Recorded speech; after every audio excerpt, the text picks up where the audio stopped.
I guess my main thought on the garbage plate is that I don't necessarily even think that this would be the right thing to do, but if I were like if Sure. I were inventing the garbage plate, my instinct would have been to get more cheese involved. Because I had a cheeseburger as one of the items. Right. You went for 2 dry bases. You went for home fries and onion rings. You didn't get the mac salad or the baked beans or anything. So yeah, because those are not really my style. So that's and I actually kind of liked the texture being like relatively dry. I just when I'm thinking like that combination of like meats and starches, my instinct is that there should also be a bunch of cheese involved, which there was only a little bit. Right. But yeah, it was nice. It like let the mustard stand out. It let the Cincinnati chili stand out. There are places where you can get like a grilled cheese as like one of your toppers. Interesting. Yeah, they do all sorts of, like there's chicken tenders. There's all sorts of different ones. This was a very basic hamburger or hot dog situation at where we went. I think there were some sausages you could choose from as well. Quelques exemples. Fellini, Buñuel, Scorsese, Coppola, Tornatore, Kusturica, Lynch, Wenders, Chen Kaye, Campion, Wong Kar-wai, Tarantino, Kassovitz, Benigni, Les Dardennes, Moretti, Haneke, Noé, Loach, Malik, Audiard, Garrone, Sorrentino, Maïwen, Dolan, et tant d'autres. Welcome to Can I Kick It? This is a podcast about film festivals, not about garbage plates. No, that's only in cold. My name is Jesse Catherine Weber, and I'm joined by Andy Gramuga, Emilio Villa. All right, and we a little later we're going to be doing a draft of movies that we think will be in Venice competition that was recorded before we had any real information. There have not been any movies announced that will be in competition at Venice yet, but there have since that recording been several of the movies we mentioned announced for things. Yes, that preclude being in Venice competition. And one of us got a point. That's true. There was a point, but a point that precluded future points. Keep an ear out for those. They're all things that we've mentioned in prior news segments. And Cullen will be joining us for that. He's not here right now, but he'll be there. That's right. And maybe why don't we just start with the other piece of Venice stuff that we have, which is that they this morning announced their jury for this year, which will tie into next week's episode. Or 2 weeks. We of course already knew that Damien Chazelle would be the president of the jury, but he is joined by mostly directors. Directors Santiago Mitre of Argentina 1985, which was in competition last year. Leo Poitras, who won the Golden Lion last year. Mian Hansen Love, who I don't think has ever shown a movie at Venice, but why not have her around? Martin McDonagh, who was in competition last year as well. Is there one? Oh, and Gabriel Mainetti, who's in competition a couple years ago with a movie called Freaks Out that never really came out in the U.S., I don't think. And then Jane Campion. Yes, who, I was going to say, you're skipping of course, the biggest back name. for the second time as a member of the jury, Right. both after being the president of the jury. Right. She was the president in 1997, and then on the jury again in 2007, and then took a little longer this time, but yes, back again. Yeah, happy. I like that she seems to love that. Yeah, I think that's really fun. Absolutely. I think they should keep letting her do it every 10-15 years.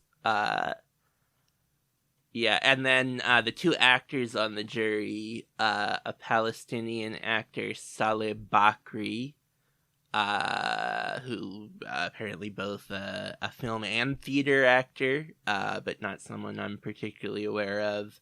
And then Shu Qi, who, in the sort of festival circle, is mostly known for having worked with Ho Xiaoshan, but also just like a big movie star, like has been in movies with Jackie Chan and worked with Stephen Chow.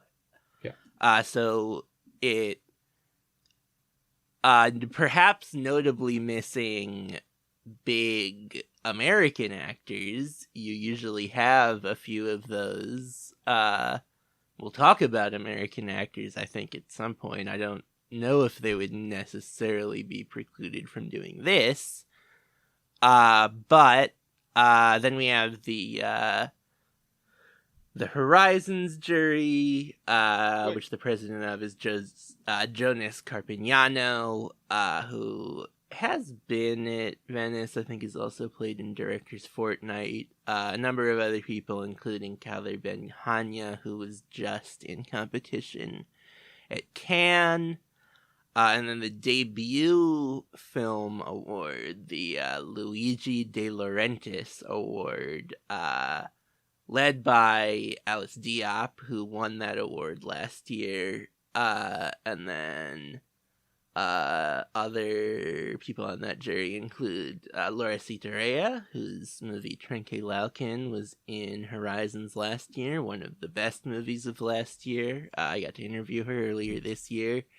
And then Chloe Domont, director of Fair Play, big Sundance movie. Big sale. Netflix. Yep, absolutely. When are they putting that out? They sale. haven't said, I don't think. Who could, yeah. It can't be an awards play. That movie is not going to win any awards. They love to not say when a movie's coming out, though. Yeah. And then, what else have we got? We've got so much stuff in this news document.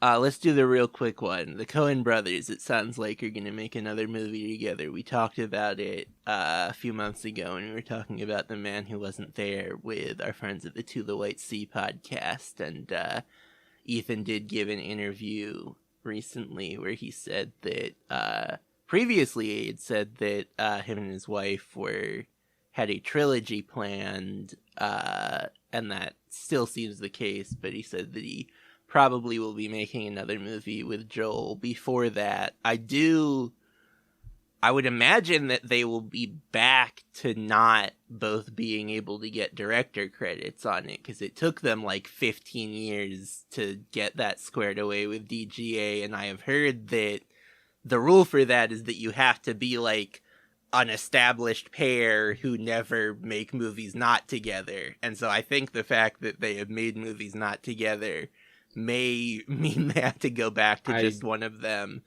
He did also say that I have a hard time believing that they won't be a very notable exception to that sort of a rule. It seems like they're the most famous paired directors in the world. They don't really make exceptions, I don't think. Maybe. We'll see.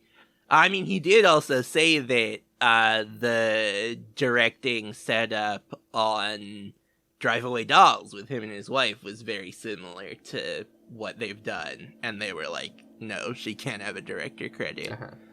But obviously that's different. Right. So we will see. Another quick one, I guess. Several films have been rated by the MPAA. I think the most obvious one that was going to come up sometime soon was Maestro. But then the Bike Riders, which I'd been starting to wonder, it just felt like had not been really discussed much in the lead up to fall festivals, and I was starting to wonder, is he just gonna wait for Cannes next year? But not impossible if it is rejected from places that it wants to play, which is still possible. But I would imagine that makes it much more likely that the plan is get it out this year, whether that's a Venice premiere or Telluride or TIFF. And then the Nickel Boys, which I hadn't really been thinking about. I think we mentioned maybe in our year preview that that's a Colson Whitehead adaptation directed by Ramel Ross, who did the documentary Hail Country This Evening a few years ago, his first fiction film. Ooh, with Hamish Linklater. Yeah, there's a bunch of people in it. Yeah, I think we had just been kind of tracking that as something interesting, and No, it is. I had thought, oh, maybe that's a Sundance thing next year, but maybe that's, it's something that was, I think, not... I briefly thought about it when as we'll say later, I put together a very long list of stuff that could be at Venice, and I still don't know that that's the most likely place for it to premiere, but... I would say Telluride and TIFF would be the place. Yeah, probably. I'm excited. It's a good book. Yeah. Do we have anything else? What have those movies been rated? You said they were rated. You didn't say what the ratings were. I believe... I mean, I didn't write it down, nor did I include a link. I believe it is Bike Riders and Maestro are R, and Nickel Boys is PG-13? Right. Which... I guess I'm trying to picture the book right now, and I'm like, I guess my first instinct would be an R, but I guess there's a world where you could do it as PG-13. Yeah, that's what I had heard. Or suggest a lot of the bad things that happen within it. Yeah. I don't know. Yeah. So let's, what else have we got? Let's go to the clearest news item we have left, and then we've got some more nebulous information that will require some speculation. Yeah. Maybe we'll save the big one for last. Sure. San Sebastian, a week or so ago, announced their first bit of their competition. They, of course, often have movies that premiere at TIFF and then are just Spanish premieres in their competition. So that is likely to be the case with a number of these. They don't have premiere statuses listed for any of them at the moment, so we don't know exactly what that will look like. A couple of them have already premiered. All Dirt Road's Taste of Salt at Sundance, which I know both of you have seen, right, and A24 will be putting out someday. Yeah. And then Red Island, the Robin Campillo film that was just nowhere in Cannes, and then came out in French theaters later in May. That seems very likely to be at TIFF, probably as an international premiere. Mm-hmm. And then the one that is not a director who I'm familiar with, but has a funny cast, is Ex-Husbands, with starring Griffin Dunn. Rosanna Arquette's also in it. The director's named Noah Pritzker. I've never heard of him. He had another movie several years ago that also has a bunch of kind of famous character actors in it. And then we've got a film from Martin Reitman, an Argentinian director, who I think has played a number of times at San Sebastian, but not been in competition before. Hold on, there's not as much information as I thought on their actual website. I'm gonna see if I can find one of the articles that actually says what these movies are and who is in them.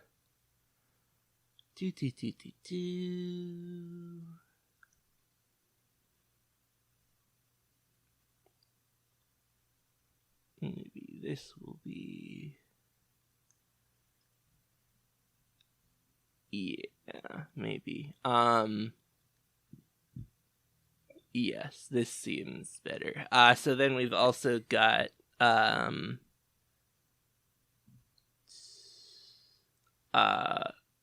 Puan, directed by Benjamin Neistat, who has had a number of movies at different festivals, but then also Maria Alche, who I think this is her second feature, and this is their first one working together. Also a Argentinian film. And then Joaquim Lafosse, who's been in Cannes competition a couple of times, and has a new movie, A Silence. I guess this one just didn't quite fit in there. That stars Emmanuel DeVos and Daniel Auteux. And then, of course, the big get for them, MMXX or 2020. I guess I don't know what how we're verbally referring to the new Christy Puyu film, which, as mentioned, had a secret premiere at the Transylvania International Film Festival. We got a still from the movie for the first time, which is great. If you haven't seen that, seek it out. It's a very exciting still. This is always my favorite time of year, where we discuss the various stills that are coming out related to these movies. I always love talking stills. Mm-hmm. Sure. It's which one is it? One of the Argentinian films. The part of the reason I was looking up who is in them is that I know one of them stars Esteban Bigliardi, who is just in The Delinquents at Cannes, which I saw and loved, and he's really good in. But maybe that movie will also be at TIFF, and we can see it and talk about it then. For sure. I think it's the one directed by Maria Alche and Benjamin Neistat.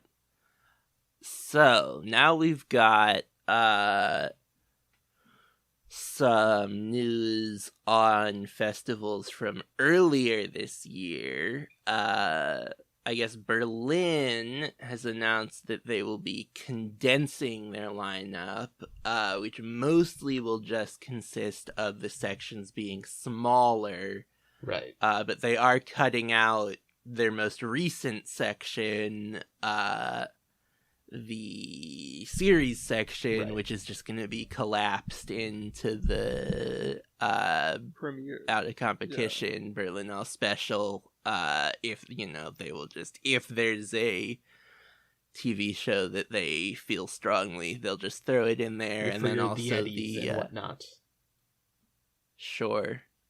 And then the Perspectives Deutsche Kino, which was, I think, a just get some more German films in. I think it looks like specifically by early career German directors. That also is being dissolved. And then the other sections will also all be smaller. They're going from like high 200s to... Yeah, it was 287 this year, and they're going to around 200, which it is a huge amount of movies like that. Yeah. Is certainly unwieldy, and I've never been there, so I don't know how it feels being there, but it is like they have a lot of movies that are like very good or interesting, and I would imagine it will be hard to keep, inevitably, you can't just cut out all the ones no one cares about, because you don't know what that's going to be. So I'm sure there will be just less exciting movies than there have been, but 200 is still a lot, so that's plenty of room for them to have interesting stuff, but 200 is a lot. Cutting 87 basically means they cut a third of the festival, so they also did cut a lot.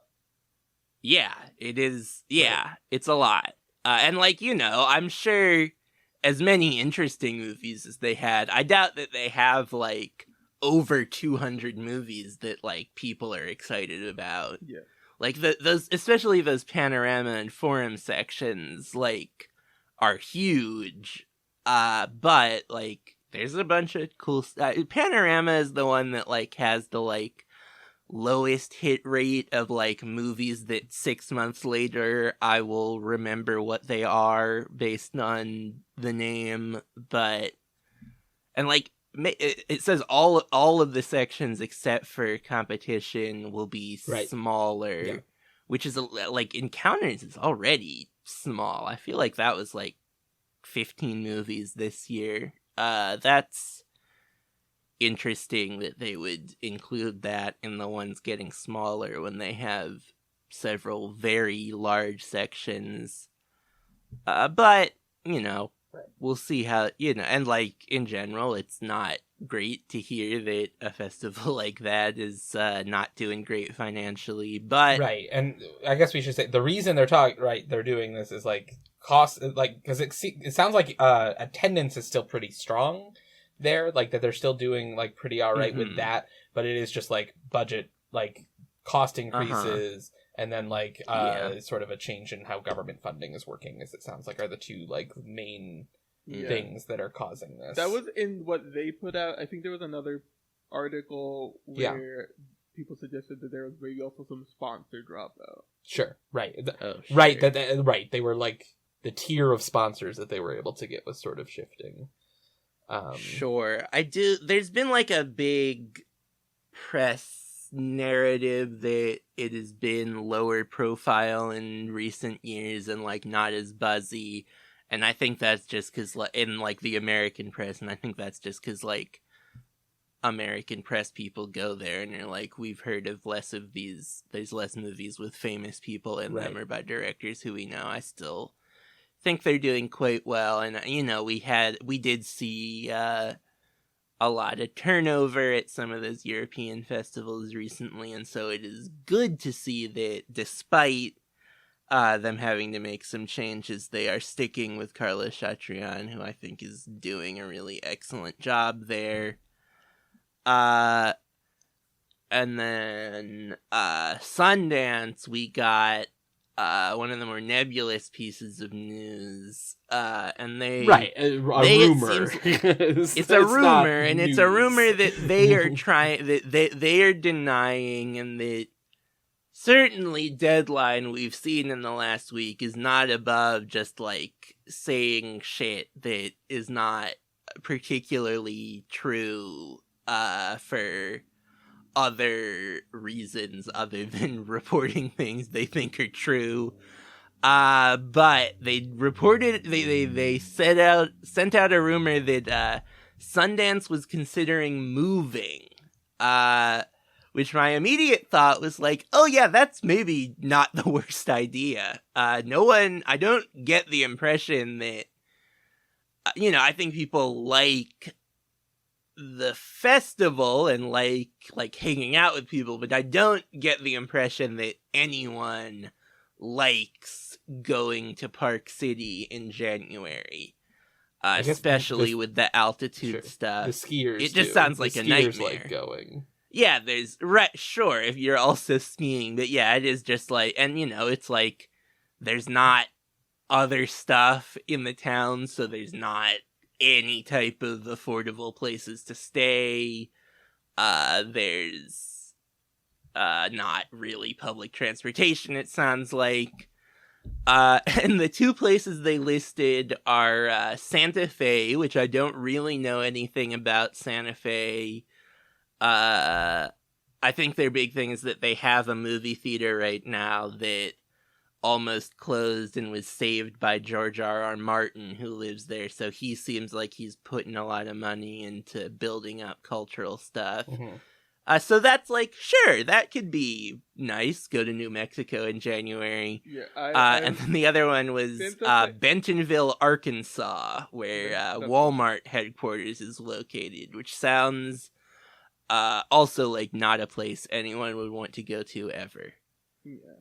Santa Fe is the city that I've heard from people be like low-key underrated. Like, Yeah, There's some stuff that makes there. sense. Bentonville, I have no idea. I think it's also worth pointing out that per the Deadline article, which sort of contradicts itself, that they say that what they hear is that all this speculation is based on that they are looking to host another Sundance Lab at another place. To just Right, or even just, like, there's gonna be some, like, small-scale renovations happening in Park City, and they're maybe looking to temporarily house the lab somewhere else, which would make a lot more sense. My first thought also was, like, oh, maybe they're just, like, having a slightly challenging lease renewal negotiation, and they're getting Deadline to try and put some pressure.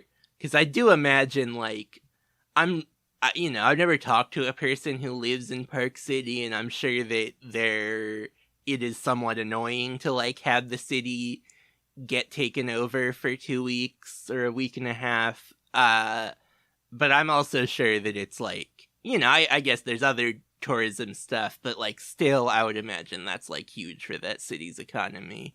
Sure. I would be pretty surprised if they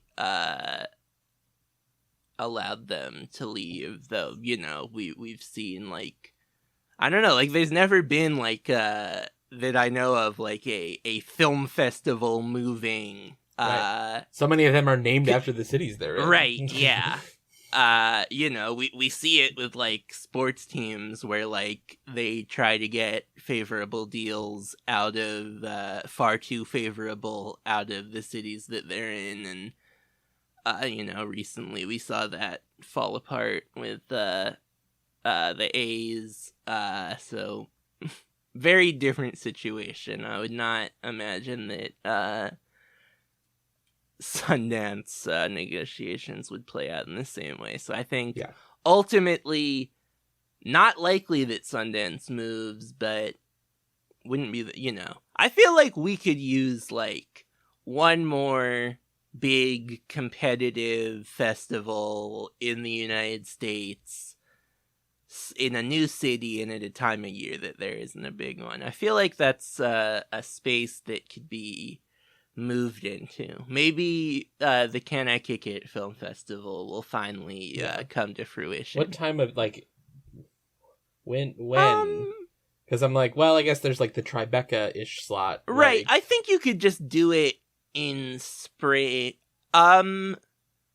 My instinct would maybe be do it during the summer in, like, maybe, like, Pacific Northwest. I guess there's a big festival in Seattle and a big one in San Francisco, but, like, Pacific Northwest summer so that, like, you can get a few, like, big Cannes movies with American premieres, but also, like, maybe have, like, a more high-minded competition. That feels like something that could be, but like, also, like, you could do,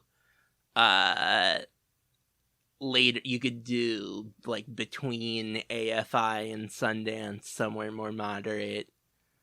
Yeah, there's times. Yeah. And it's like Sundance does, like, Sundance London, and they'll have, like, they'll, like, tour some of their movies. I do wonder if even just they could host 2 film festivals. Maybe. That's not necessarily the organization I'd be excited to see do that. But yeah, if they wanted to, maybe. I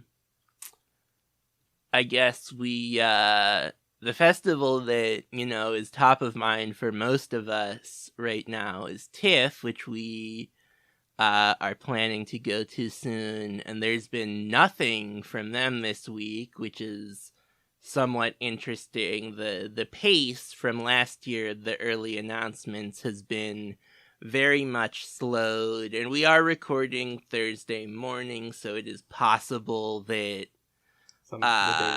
they will announce something, in, like, the next hour or so.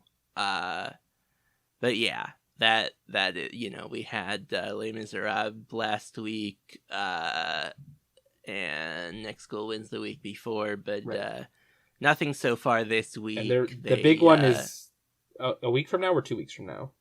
Yeah, the gala's announcement is, I believe, a week from Wednesday, from this past Wednesday, the 19th. Okay.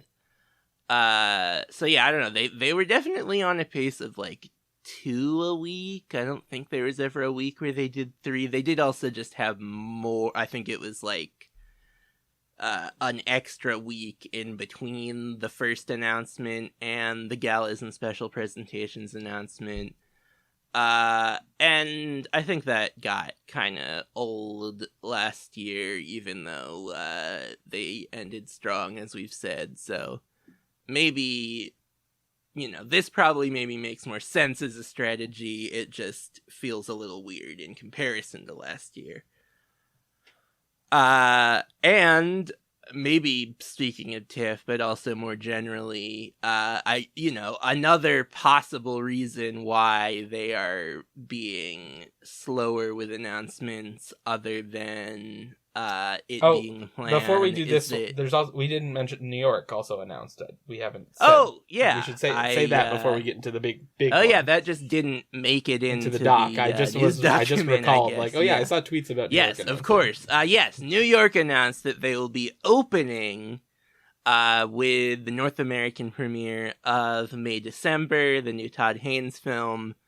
Not surprising at all, not the first time that he has had a movie premiere at Cannes and then had the North American premiere as a New York Film Festival gala. I have also just heard that he does not like TIFF at all. I guess he had a movie there. It would have had to have been either I'm Not There or Far From Heaven and just had a bad experience. And yeah, I'm sure Netflix could have overruled that preference, but they also don't seem to have any particular attachment to TIFF, so I am not surprised to see this. It would have maybe been, they could have taken it to Telluride, but this is probably a nice slot, though I'll make a different transition now. These big galas will potentially look somewhat different because as we're speaking, SAG has announced that they will go on strike. Right. They're like doing all the formal stuff. It's like right hours away from actually beginning the strike, which, among many other things, means that actors would not be allowed to promote films, which would affect these festivals. Would make these galas. They also would not have writers, so. Yeah, and the ones that are more internationally focused, it would affect Venice less in that it's only the Hollywood things. Though they, in terms of their big premieres, they like to have Hollywood people over there at Venice. Very much. And then TIFF even more so is so based in having talent and famous people around. Yeah, because they have a market where presumably that would be affected if you don't have actors or writers. Right. Yeah, probably. Right. So apparently people were asking specifically about Comic-Con was seems like a lot of what folks were asking about, and I guess the rule is you can appear generally, but you cannot promote any specific product. Right. So, if they are just... I don't know if it's they're generally, promoting a sale of something. That's, obviously not a public event or whatever. I don't know if they'll still be there. And obviously TIFF has their, in conversation with but series it's or whatever. But sale, I don't even mean an appearance thing. I mean, it's truly, an agent and a studio cannot get people to agree on a package if they are on strike. Right. So yeah. That cannot happen. Yeah. Sure. For new projects. Sure. Yeah. Yes. So yeah, you're right that the in conversation would be the thing. Right.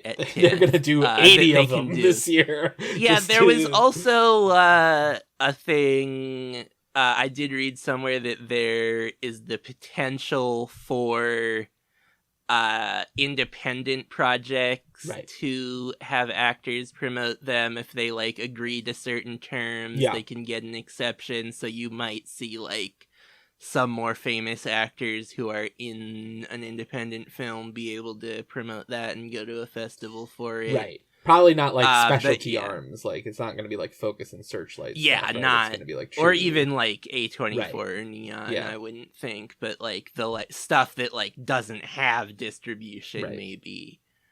And yeah, I don't know. I just like have no idea what this will look like. Like I certainly the festivals can't just not happen, but I would imagine that they might see studios pulling their movies out because there's also just like not as much of a publicity bump. right if there's not people there, but like, you know, because the festivals have been selling packages and things, like they might, you know, they're not gonna want to be even more affected by having less movies. So it is just like I have no idea what festivals during a strike might look like. But that is the point, is to disrupt things, and Yeah. hopefully that just leads to them being given a good deal quickly. Right. Because, yeah, I mean, yeah, there was that, reporting that, like, they're looking to you know, to drive the workers sort of to, you know, to be financially, like, on the rocks or whatever. Yes. Which was, like, clearly ridiculous, and they immediately realized was a horrible PR strategy. Yeah. But I mean, so my point being like it, like the timeline of this is very up in the air, and it does sound like it could be yes, a long absolutely. time, or like it's been a long time since SAG has gone on strike. Obviously, the writers have gone on strike more frequently than Yes. SAG. So like this is really like it's fairly uncharted territory, and like it's not really like everything's gonna shut Yes. down. All production is not gonna happen, right? So Yep. like. I don't know how much that will cause the studios to like rethink things and actually panic when there's absolutely. nothing that is able to be produced. Yeah, I believe I read that the last time both SAG and the WGA went on strike, the president of SAG was Ronald Reagan. Sure. Yeah. I mean, it's crazy to think about. I do wonder how Yep. it will affect these festivals. Like, will studios pull movies just because they're like, well, we can't just blow everything out right now because we are anticipating having to like parse these movies out for a longer time since less stuff will be produced. Right. Well, and I know like awards season is a big motivator to resolving these things. Like I believe like previously, Sure. like when it was looking like the strike might affect like the Oscars. Like that was like when the last writer's strike really got resolved or something. Like it's like often these like the infrastructure that the festivals are a part of Sure. are a big motivator, and like it's sounding like the Emmys will probably get delayed in the Emmy nominations announcement. The president of the TV Academy was like currently scheduled for September 13th or whatever, like in the announcement, and was like, okay, like you are definitely preparing to like bump that back. And obviously the Emmys are not as prestigious as movie awards. So, I am curious, like, you know, bumping back the Oscars seems like a thing that would be harder to do, and we don't want another like pandemic Oscar situation where they like extend the calendar or something again. That sounds Certainly. awful. Yes. But I'm curious with what all that stuff is. You know, there's also a world where like the festivals are part of that ecosystem, but just like aren't as, you know, are not something that is being thought about. So like in the rush to like make it work for the Oscars, that ends up hurting the earlier festivals, and you end up with like some more big, the biggest AFI ever. Yeah, exactly. But yeah, you know, and like there's lots of movies that even will be at, you know, maybe less at Telluride, but even will be at Toronto, you know, like certainly Wavelengths is not going to be significantly affected. My favorite section, but then like all sorts of like non-American movies that will not be especially affected. That is the benefit of having such a large festival, even if it's not as big as it was 5 years ago. Yeah. It'll be interesting. I mean... Yeah, we did just hit 11 o'clock, so I'm making sure Tiff didn't announce something or is about to. Interesting that they didn't eyes. They didn't seem to announce anything this week. Yeah. They've done noon. There's still another hour. If they're, maybe I'll I'll be editing this in a little bit. If there's something that feels like huge, I'll butt in with 30 seconds of thoughts about it. But as of now, nothing from them for this week, which is, they could have announced something that wasn't a movie. Like, they could have announced the platform jury, though I think they usually wait till they have a platform lineup, or maybe even after, to announce that. But nothing at all is interesting. Yeah. Yep. This close. And with that, I think I can throw to our Venice competition draft, which we will be updating you on in, 2 weeks is when we'll have a Venice a competition lineup, and then continually throughout until Venice is over. And we're back. So, as we said in the first segment, at this time now, when we're recording this, there has been no concrete information about any movies that will be playing at speculation. Venice. Yeah, there's been rumors and speculation, but even that, I think, will start ramping up in the coming weeks, maybe has already by the time you're hearing this. If there is an opening movie announced when this episode is coming out, we will have addressed that already, but we don't know now. No. And I would guess there won't be. I don't think they actually announced White Noise. Yeah. If it was before the rest of the stuff, it was barely last year. Sure. So the point is, we're drowning in ignorance over here. Yeah. Well, I don't know if I would say that. We're swimming in it. Sure. We're floating. Certainly. Some of us have our head above water. This is something that I've been putting some thought into since the beginning of the year, put a little more thought into when the Kind lineup got announced. So yeah, I've had my thoughts, and then there's... Right. But you're certainly, yes, you're in the best position to do well on this activity, is what I would say for sure. Yeah. No doubt about that. All right. So do we need to figure out a draft order?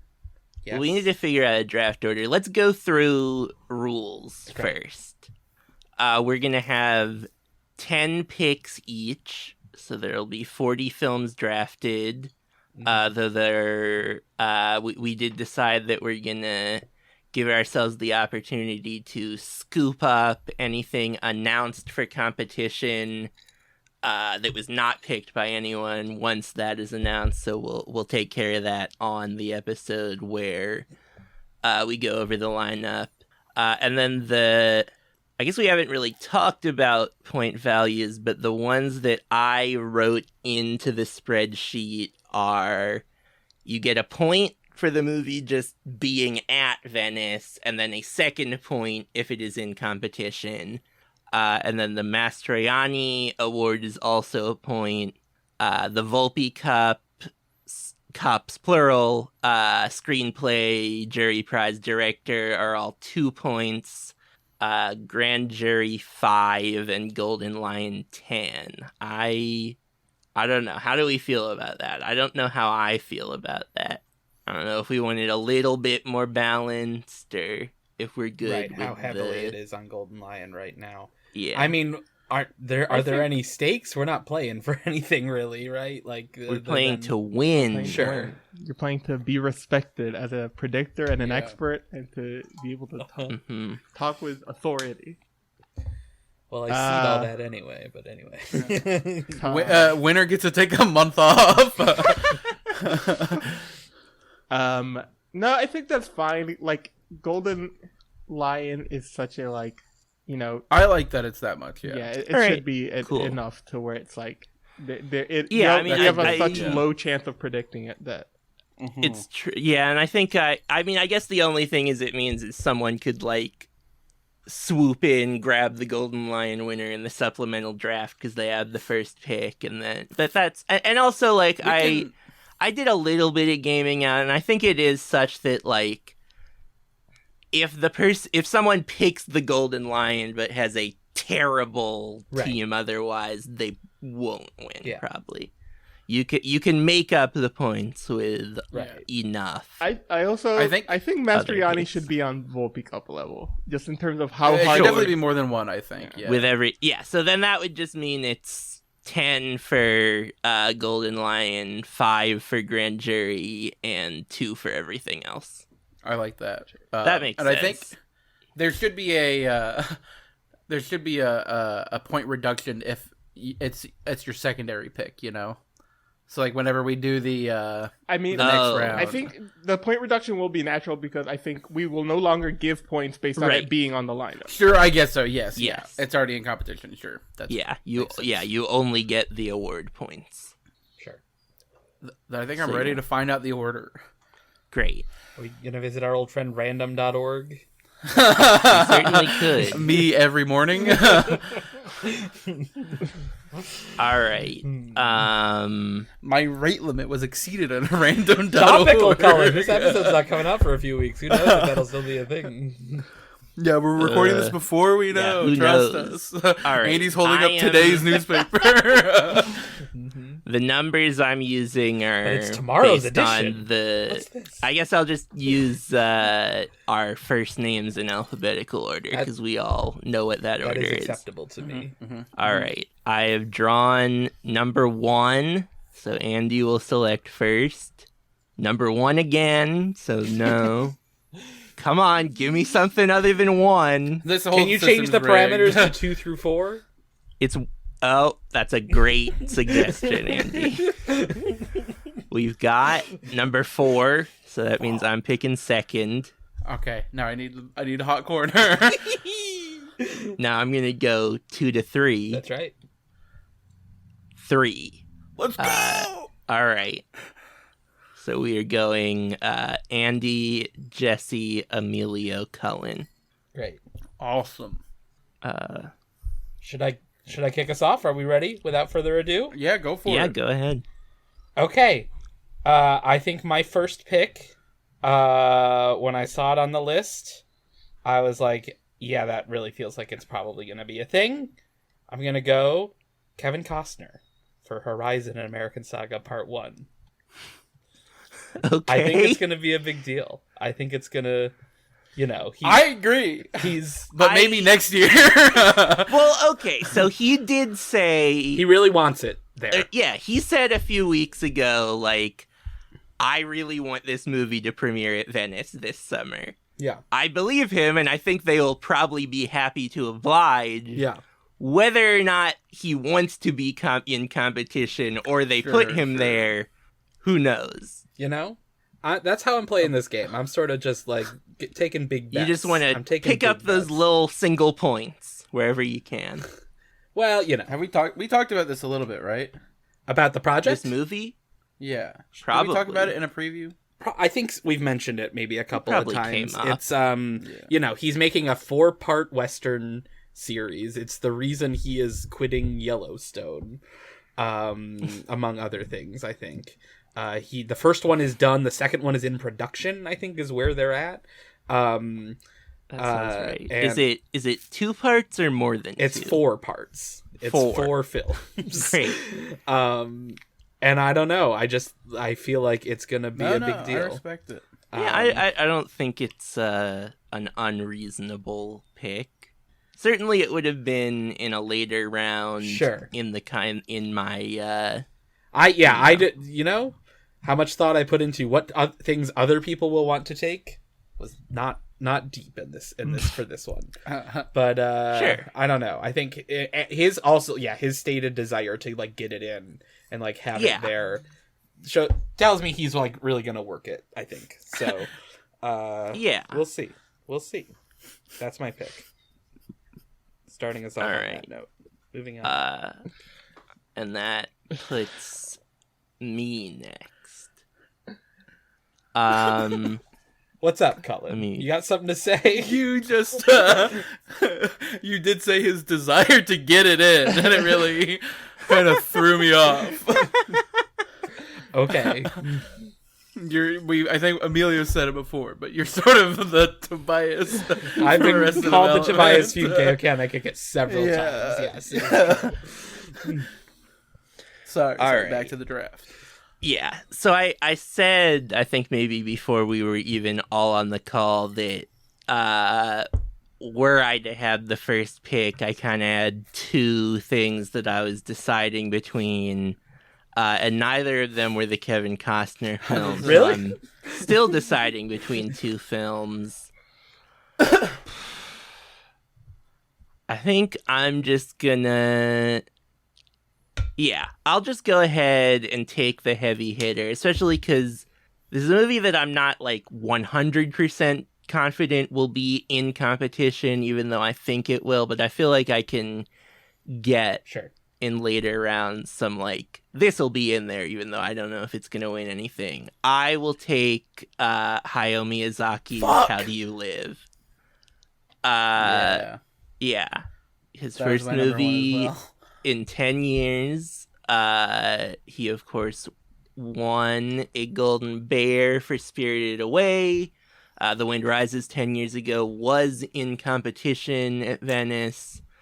And so I would imagine this one will probably be in competition. It's premiering... Is it premiering this month? Yeah, in Japan, I believe, I think? yes. Yeah, and so it just... You know, we don't know. We also don't know who is on the jury at this point, but it's easy to imagine just people being jazzed about giving him, if not the Golden Lion, another big award. So I feel like this is the first pick. I want to give myself a solid opportunity to get a lot of points. Yeah, that was definitely on my list. Only worry is... people will be fighting for the movie, and I also think people could fight for the movie, and Miyazaki could also still be like, no, because he does. Right, this is true, but I feel like who's the competition?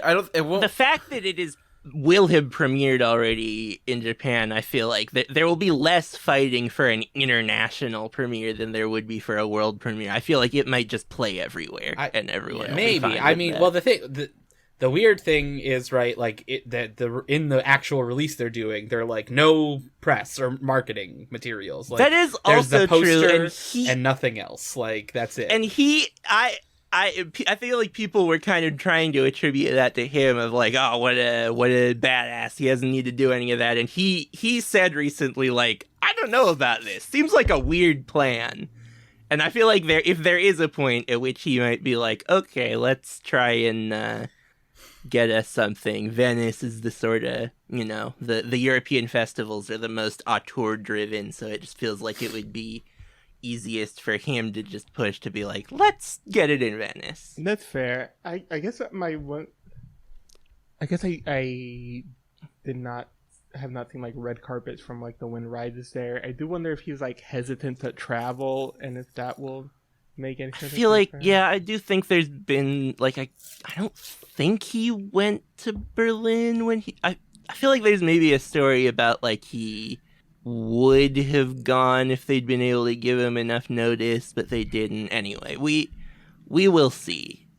I don't think it's a bad pick. I think it's for sure a favorite to win if it gets in. But I don't think there was something else that was, even though there were, at least a few other strong things. But, maybe something else big gets back to me. I do think it is, of movies within our realm, it is maybe the biggest movie left in the year, if you think, like, in a certain way.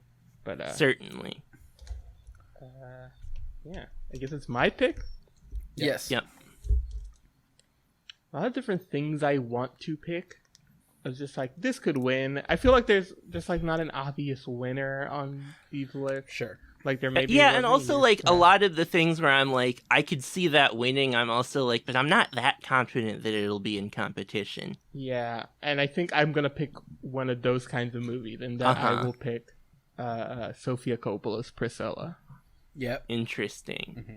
In that, I feel the opposite way about Priscilla. I'm not like 100% chance that it will be in competition, but I think is more likely than not, and I would be a little surprised if it made a won. huge splash. I think the people are ready for Sophia again, and I think that movie will do quite well, and I think that's the sort of thing that she's been in a at weird any spot for a other little festival while. in the world. I wouldn't predict it, but Venice is the one where I'm like, they could do it. They do. Maybe. They have a more Hollywoody sensibility, especially these days. They do, but like that doesn't filter down to the Lion winner all that often. Like I feel like the juries often end up kind of pushing against that more Hollywoody sensibility. Though, of course, she did win for Somewhere, so if someone's gonna do it, then... I mean, recent winners are like Shape of Water, Roma, Joker, Nomadland. I guess like Happening sure, and Joker, I mean, like... Happening and All the Beauty and the Bloodshed are like... But even All the Beauty and the Bloodshed, that's an American documentary, so it's like, I don't know. I feel comfortable in picking something sort of down the middle and it having a shot at winning an award. Baseline, I get the Mastroianni points for Kaylee Spaney. Yeah. Sure.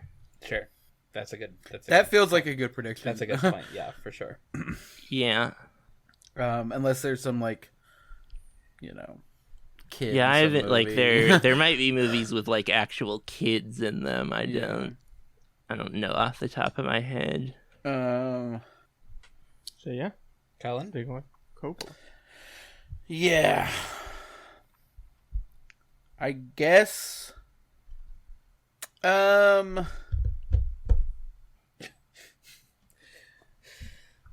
It's always these ones where whoever's editing, good luck. There's a lot of silence. Sure, yeah, sure. Maybe I'll speed up. I think I'll go Matteo Garrone. Sure. Okay, Solid pick. Something Italian. Yep. Mm-hmm. I was very conscious of that when I was like, what do I want to have? Yep. It's like, there's always going to be the Italian stuff in competition. Yep. And then, he's just like, he's a guy. He's one of the boys for them, I guess. Yeah. Well, no, because he's been at Cannes a lot. Sure, but he's been the at fact Cannes, that sure, he yes. wasn't this year Yes, means, like... Is his last It movie would the be Pinocchio strange. movie, or is there something since then? No, the Pinocchio, Or no? No, this is, it's called, Io Capitano. No, his last movie. His last movie. Yes, I believe that did he was make the something? Pinocchio. He may have done something in between. I think it was He something. might have. He works a lot. Yeah, he's definitely, like... It is he's the Pinocchio fallen movie. off the map It is? a little Okay. bit, but... He directed a couple but, of like, shorts. definitely, in between. like... Yeah, when, like, the Cannes speculation was heating up, there was definitely a, like, oh, this one might be a big deal. It's, like, going back to something, like, a little more grounded. And, yeah, it certainly, yeah, this would, seems likely to, like, win a major award. Sure. As likely as something can be. Yeah. And then we're going Serpentine, so my next pick, Yep. Bradley Cooper Maestro. Wow. That was a big one. I think it could happen. Yeah. Star is Born that was out of comp last time. Yeah, it's interesting. It feels like there's a lot of uncertainty there. It certainly does feel like a high upside pick. Because there is, right. Yeah, like, it certainly would make sense to be like, oh, that was actually a big hit. And, like, it feels like in another year that, like, even the next year they might have just been like, oh, yeah, let's just put that in competition. But there is, like, Venice went pretty poorly for Netflix last year. Sure. They had Blonde, which I guess did end up managing to eke out an Oscar nomination, Jesus, and then that's so crazy. and then Bardo, which also did got eke the out one, and then White Noise. But then they ended up having to pivot to All Quiet on the Western Front as And it their worked out. big contender. Yeah, right. Won 3 Oscars. Crazy. If you say so. Yeah. But yeah, so yeah, I don't. And there's other Netflix movies on this list, and I will be curious to see what their strategy looks like this year. Yeah. Yeah, and I mean, yeah. That's one, obviously, like, where the festivals will be fighting, too, probably, where it'll be, like... Sure. Probably. You know. But, I mean, we talked about this, I think... Right, on the last on week. The segment last week. Yes. I think, yeah. A few weeks ago, at this point. Sure. Right. About, the possibility of Cooper, like, the whole sort of, like... poetry of going to Lincoln Center for the premiere and everything. Yes. And like honoring that sort of legacy in that way, I suppose. But also, yeah, and also that like the buzz is, not enough to be like, oh, this is gonna be a disaster, but like it's not positive buzz at the moment. Mm-hmm. But yeah. We'll see. Like, certainly there have been plenty of movies that, like, got messed around with after test screenings and then ended up being quite successful. Right. And maybe it's testing poorly because it's too good. Maybe. And that's also, that's like, a good one, like, it might win an acting thing or something. Like, there's, like, a lot of areas where it could compete at the festival. Emilio? Speaking of Netflix, I'm going to take David Fincher's The Killer. Sure. Yep. Solid pick. I'm surprised it got this far to me. I kind of wasn't looking at it, really. I mean, it is just another, right, it would be strange to me if that movie won. It would be like if The Girl with the Dragon Tattoo had won the Golden Lion is the It'll be mode there. that it sounds like he's in. It will be there, and it's starry, so it could win an acting award. I'm taking the easy points. I wouldn't even be like 100% it'll be there. Like, he seems to love New York Film Festival. Like, he might just be like, let's hold off for that, and it's easier to see Netflix obliging you than in recent sweet years. summer child. Has Fincher ever been at Venice before? Emilio? You're the expert. I want to say Mank was somewhere. Nope. Mank played no film festival. Yeah, just came out on Netflix. Remember? Netflix did not take a single movie to a film festival in Famously. 2020. Right, because they all have it online. I want to say Mank. Fight Club. I mean, Fight Club played Venice. Did it now. Awesome. Great. Awesome. But that does sound familiar. But yeah, because like Zodiac played Cannes in competition, but after its U.S. release. Sure. And yeah, like I don't think he's competed anywhere since then. Sure. But we'll see. Yeah. Was in mind for like a later pick for me, but if it is in competition, I don't think it would win the Lion, but I could see like them giving him director, one of the actors winning something, but less likely Tilda because they haven't switched to lead supporting yet. But so it would be Fassbender. But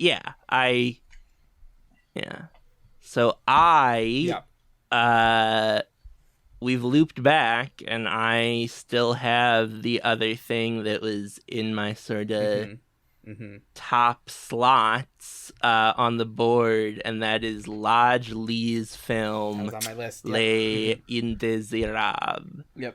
Which I think, contrasting with Miyazaki,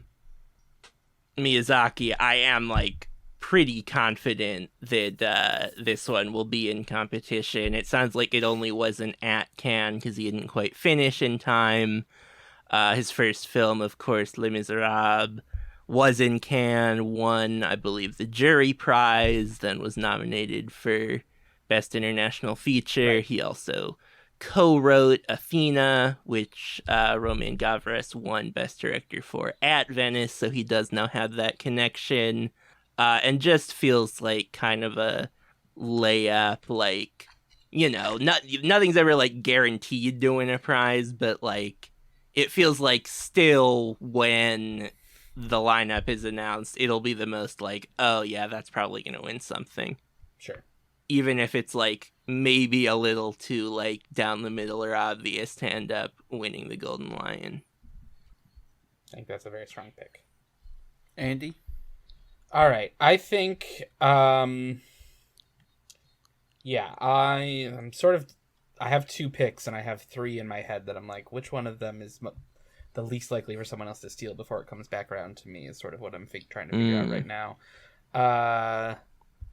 Okay. I'm going to say for my first take, I'm going to take the Alexander Payne, The Holdovers. Sure, that was something I was thinking about. I was worried that you were about to take it. It was definitely, I'm in the process of being like, oh, what am I going to take next? Yeah. And that was certainly one that jumped out to me.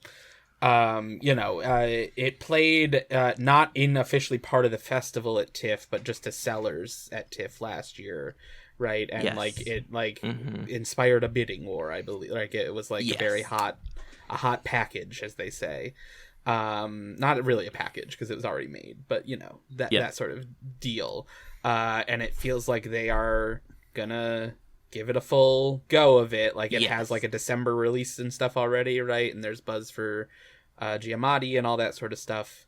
And you know, also he is a director with baggage. And European festival is always a good place to start off. Yep, if you're a director may or may not see more of those taken. I think we will probably see more of them somewhere in the festival. But yeah, I have also I've seen people saying like, "Oh, that feels so Telluride," or "That feels so Tiffy," and like it will probably play in those places, but like.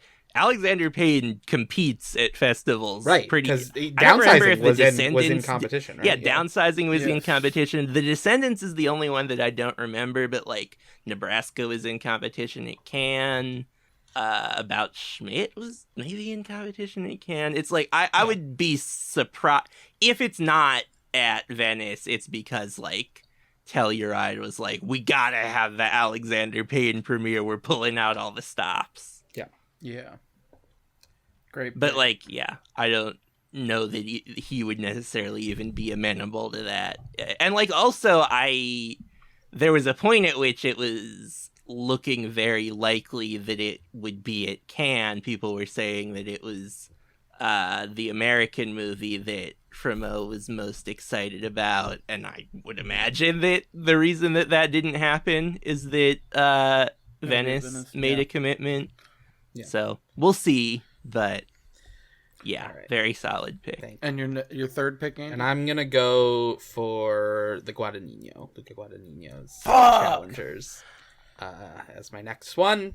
There's already a trailer out there for that one. Another festival favorite. Yeah, he plays festivals a lot, you know, and he's got another Volpe Cup contender possibly. Possibly, or the Mastriani, rather, right? That's what certainly I mean, right? One of the Mastriani. For the newcomers they'd all be like a slightly insulting Mastriani award, but they have gone there before. They've gone to the vaguely insulting place before, right? Yes, certainly. Like they did it for an actor in a Luca Guadagnino movie last year. Yeah. As if none of them had seen Waves. That's right.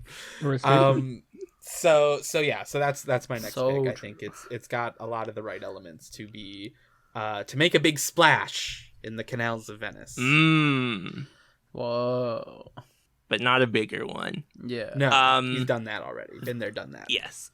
Yeah, that had weirdly been falling down my draft board a bit, just because my kind of assumption was like, oh, this looks pretty stupid in genre, but so did Bones and All, and they put that in competition, but like pretty consistently the sort of speculation articles that we have gotten have been like,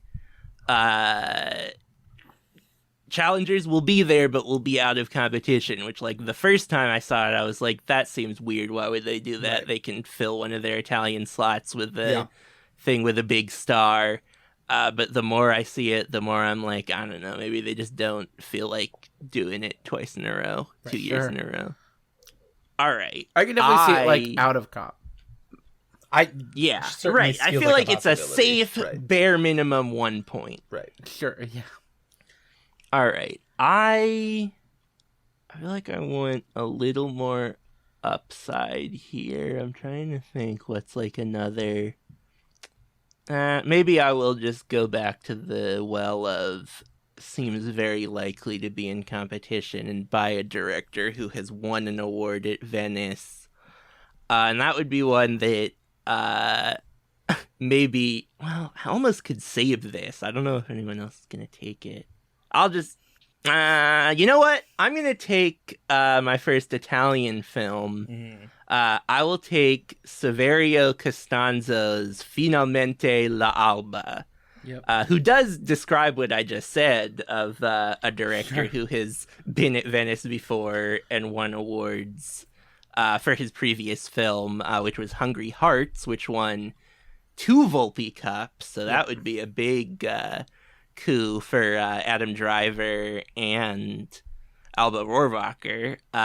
He has been busy in the TV world since then. He directed every episode of the Italian version of In Treatment, as well as the majority of the episodes of My Brilliant Friend. Oh, sure. But is back to film, that show's and this, of course, stars... Willem Dafoe, Lily James, and Rachel Sennott. And Joe Keery. Joe Keery, of course. I knew there was someone else. So, maybe there's if one of the... I think the leads are definitely James and Dafoe, but maybe there's a Volpe, a Mastroianni award in there. Sure, for if there's a juicy supporting We're all performance. really digging for the Mastroianni award. Well, there's not a lot of things once to that say got about bumped a up lot from of 1 to 2 movies, points, Andy. so... That's right. Yeah. It was more important than the Golden Lion to me.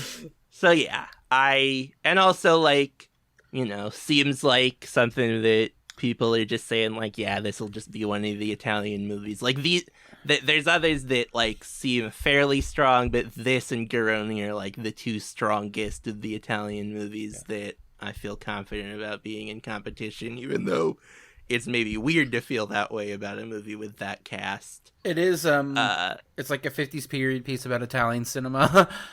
Yeah. So, easy slam dunk, could totally win something. I can't remember if Willem Dafoe has a Volpe Cup or not. Certainly easy to imagine that happening. But, sometimes they go for the ingenue, so maybe Lily James as well. Sure. All right. Emilio? Pretty easy pick for me here. Wow. And I'm going to take Pablo Larraín's El Conde. Yeah. It's on my list, yep. Yeah, has been for a while in my... Yeah, I mean, his last 2 movies have been at Venice. So he's a Venice mainstay at this point. It's about Pinochet, so it has some heft, though it seems like a very weird movie because it's also like a black and white vampire movie. Yes. But I don't think that'll keep it from being considered for certain things. But I do think at the very least, like Ed Lachman shot it. He broke his hip shooting it. Right. And that's why he couldn't do May December. Yeah. Who did he get instead for May December? Blofeld. Sure. I mean, awesome. Yeah. Certainly. But we love Lachman. Yeah, Lachman's one of the goats. Yeah.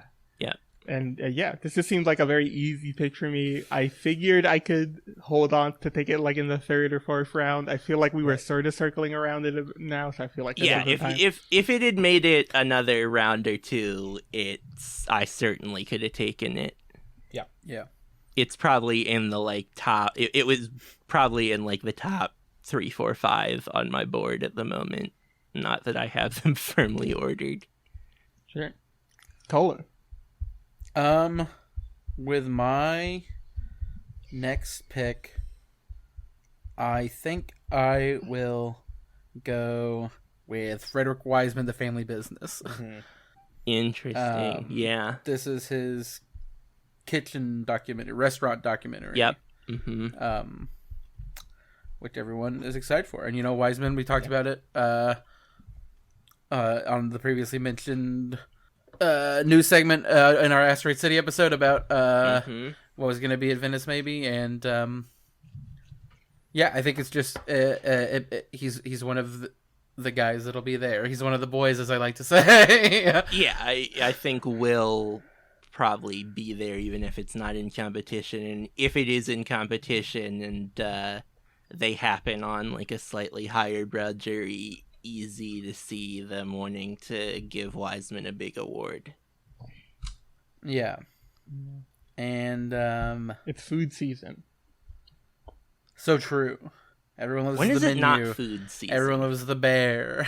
Yeah, sure. I mean, yeah, maybe it'll break out. Everyone, it's I don't know what a Frederick Wiseman breakout would look like. I think that'd be really cool, though. Wouldn't you like to see how that worked? Wouldn't that be great? Sure. I mean, it certainly depends on how long it is. The puddle fall. Like, there's the 2.5 hour long Frederick Wiseman movie. Sure, I can see the type of breakout that might get. It's particularly hard to imagine what sort of breakout a 4 hour long movie might see. But I mean, FX on Hulu sweeps in and picks it up and puts it out as a tie-in to The Bear or whatever. Like, yeah, it's the French remake of The Bear. That's right.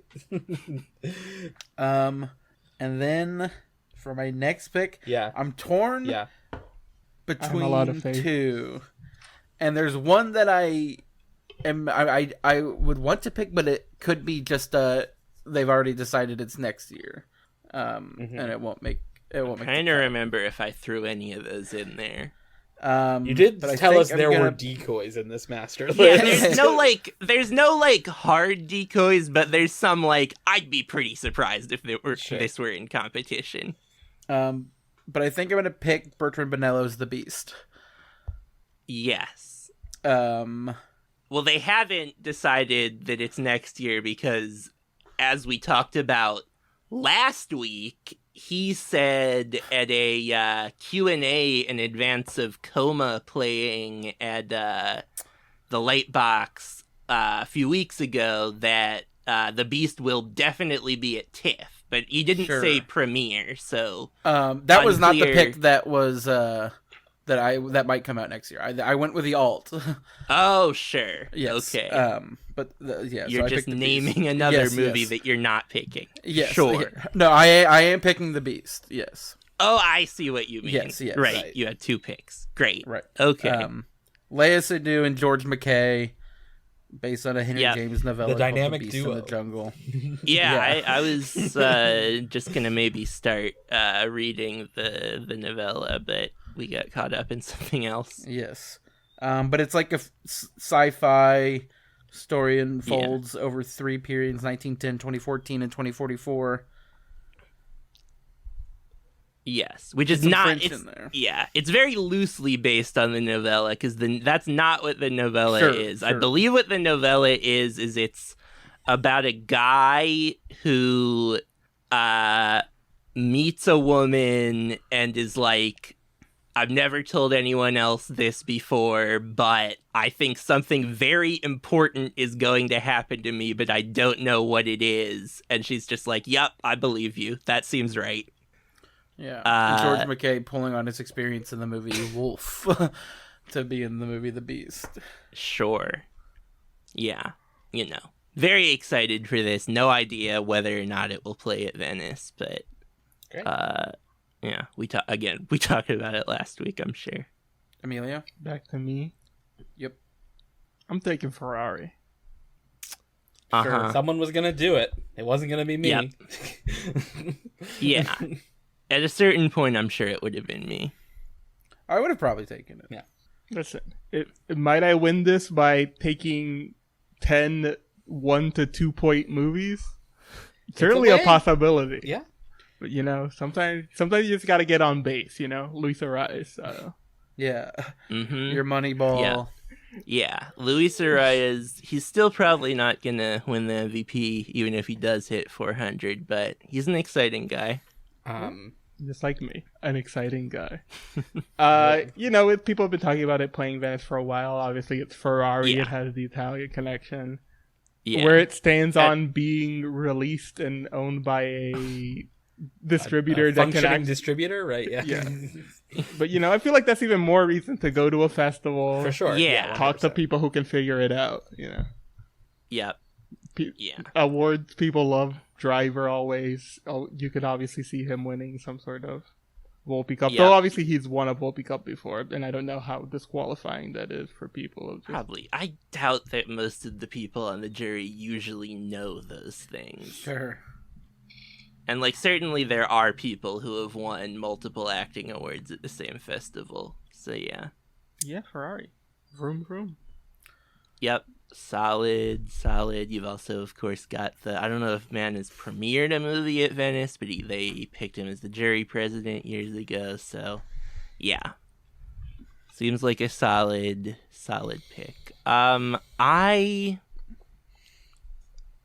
I'm going to try and hold on to my thing that I almost took for one more round and instead take the Michel Franco film Memory, which is not his first movie in English, because he did make a movie that's at least partially in English with Tim Roth called Sundown. Chronic that was at Cannes in 2015, I want to say. But this is his first American film, I believe, Mexican filmmaker who has won a number of awards at both Cannes and Venice. I think it's another movie that, the fact that it wasn't at Cannes just has me assuming it will be at Venice, and starring Jessica Chastain and Peter Sarsgaard. Yes. When did we talk about this?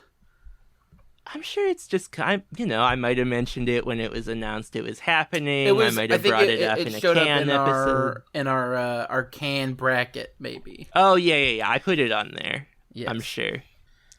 Yeah, because it is he just his last movie, Sundown, also with Tim Roth. Yeah, right, because he's in that too. I think have both of his last movies been at Venice then? Because I know New Order, I feel like won something big in 2020. That was his 2020. And then Sundown maybe didn't win anything, but yeah, he's definitely someone who has won big awards at festivals, and who even if there is a jury that's a little less friendly to Hollywood, easy to see them giving it something. Yeah. Jessica Chastain, Peter Sarsgaard, Merritt Weaver, Josh Charles, Elsie Fisher, Jessica Harper. Rumored to revolve around a New York City staycation.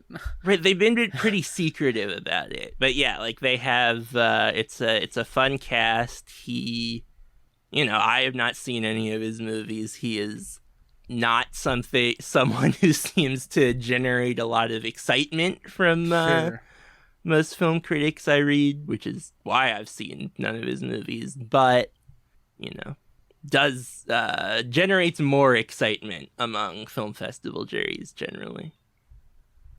Sure. I think he will be there. Yep. All right.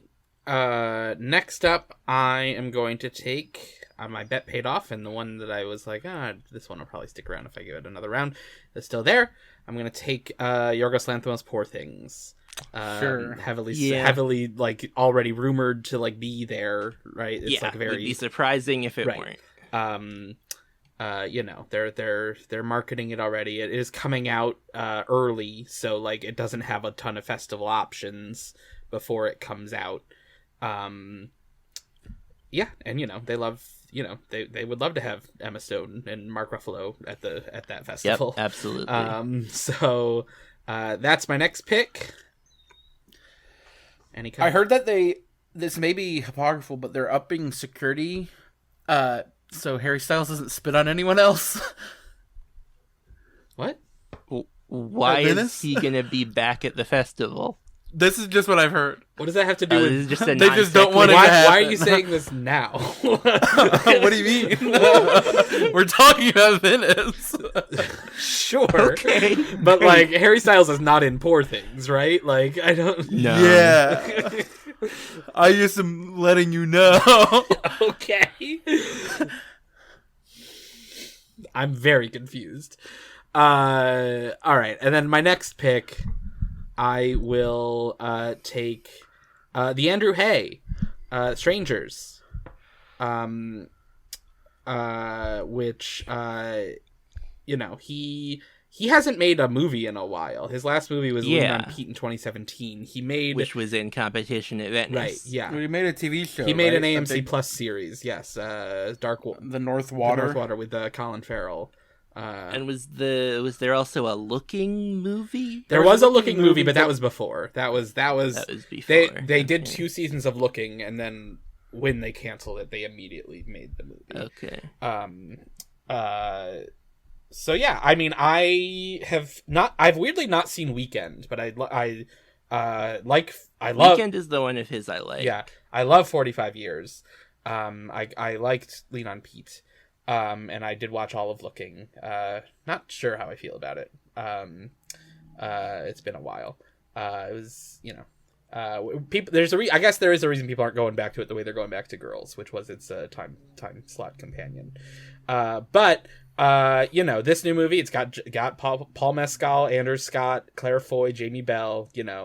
All people who, again, I'm sure they would love to have at Venice. I think it'll I'm curious what the release is going to look like for this one. Yes. I don't think we've talked about this movie. Do you all know what the premise of this movie is? I looked it up on vaguely, Wikipedia. but remind me. Yeah, so I believe what the movie is Andrew Scott is the lead and he is a writer. Yeah. And I think Paul Mescal is his love interest, but then Claire Foy and Jamie Bell are playing his deceased parents, whom younger versions of move in next door to him. Yeah. Is I believe what it is. Sounds cool. Yeah. As I said, Weekend's the one I like. Lean on Pete's fine. 45 Years did nothing for me. But this sounds cool, and I'm interested, even though it's, wasn't as high on my board only because I was just like, I don't know how Venice will be feeling about him and how hard people will be fighting to get the premiere of this movie. But yeah, I'm certainly interested. There was a rumor earlier this year that it's Searchlight, and there was a rumor they were just going to throw it on Hulu earlier this year, but that didn't happen. Sure. Which is good, probably. Yeah. All right. And that brings it back to me, right? It sure does. Mm-hmm. Okay. I will select... now I will just go ahead and take, even though I don't know how on anyone's radar this is, kind of the last movie where I'm like, oh yeah, I feel good about this being in competition, and also one that could win something. Another French movie, Xavier Legrand's Les Successieux. His previous movie, which I think was also his first film, Custody, won Best Director in 2018-19, thereabouts. He's also acted. I don't know much about this movie, but it kind of is just there's always a lot of French movies. This seems likely to be one of them. He won an award there. It's I think it's just like a sort of French family drama kind of thing, like Custody was. So I feel good about. It's another one where I'm just like, I feel good about about a couple of points, and feel like there's a solid chance I get some more. So it gets hairier from here on out, I think. Yeah, we're getting tight for sure. Yeah. We're halfway through. Is that where we're at? Yeah. Almost. Almost. Yeah. Yep. Amelia? Now we're in a tough place. Yep. Yep. We all agree. I just am in a position where I'm like, I can't keep picking American things because Sure then you can. it just runs constantly. Yeah, and he's like, buddy.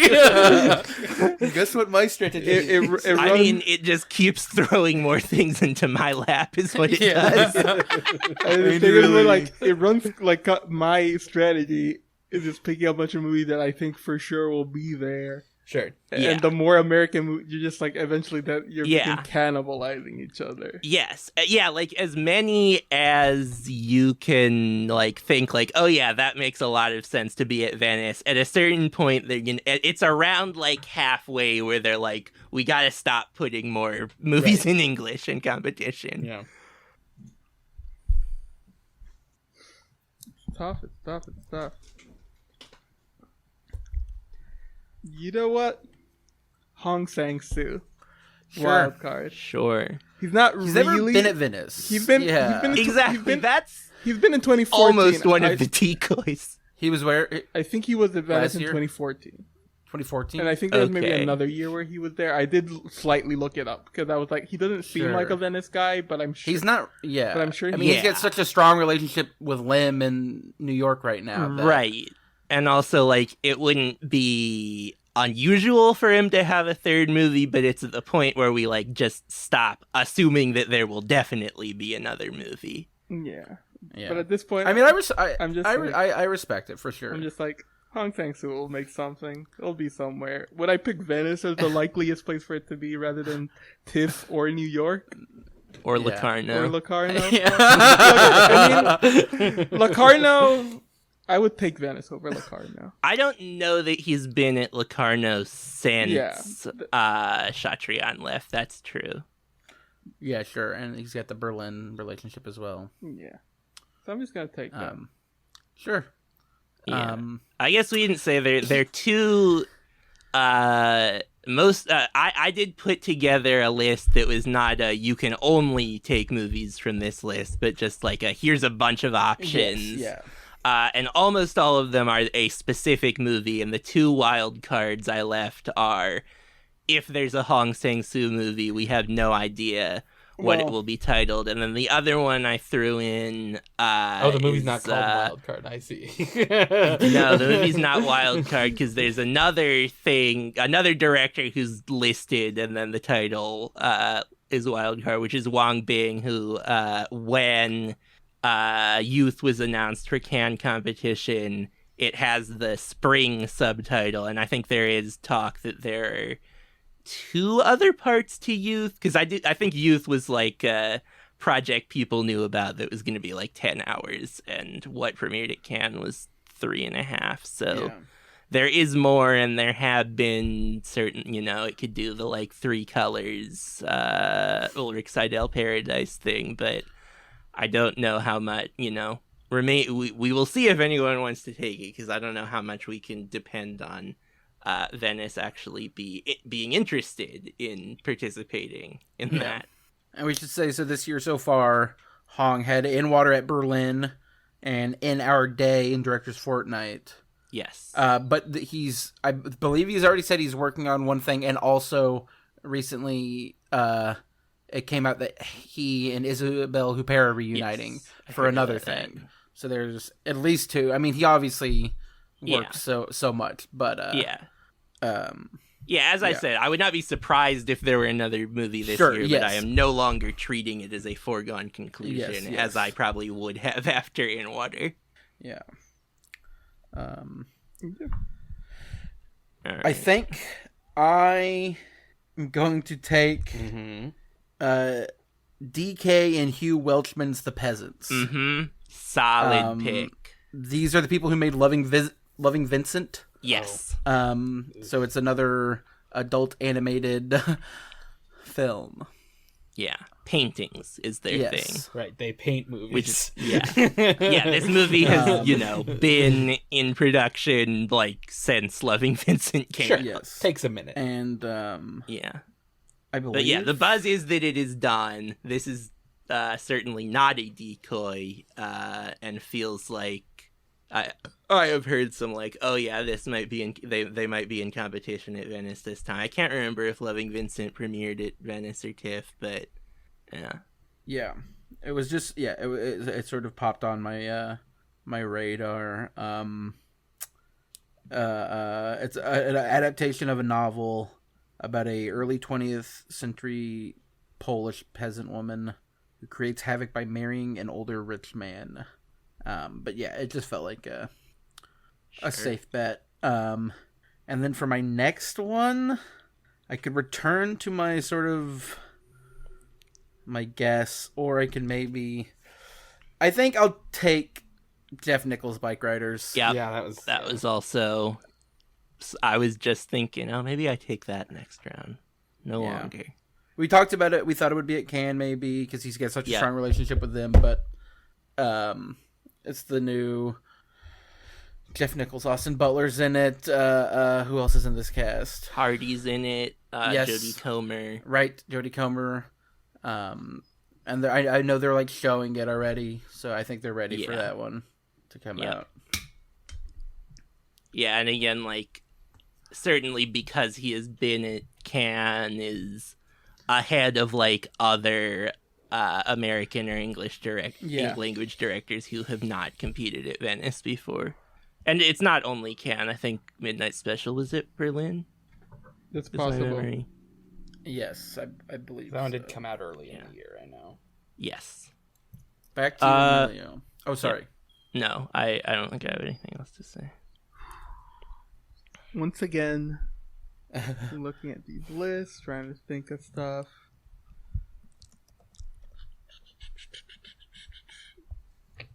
I'll go Togetherness 99 by Lucas Moodysson. Mm-hmm. We thought it would be, a lot of us predicted for it to be at Cannes. It wasn't at Cannes. I certainly had it on the list as a possibility. So it just feels natural that it would trickle down here. Yeah. It's very natural. I am also like, I don't know how, what the zeitgeist is feeling about Lucas Moodysson. I don't know how they'll feel about having a sequel, but yeah. Certainly, he's a big international auteur. I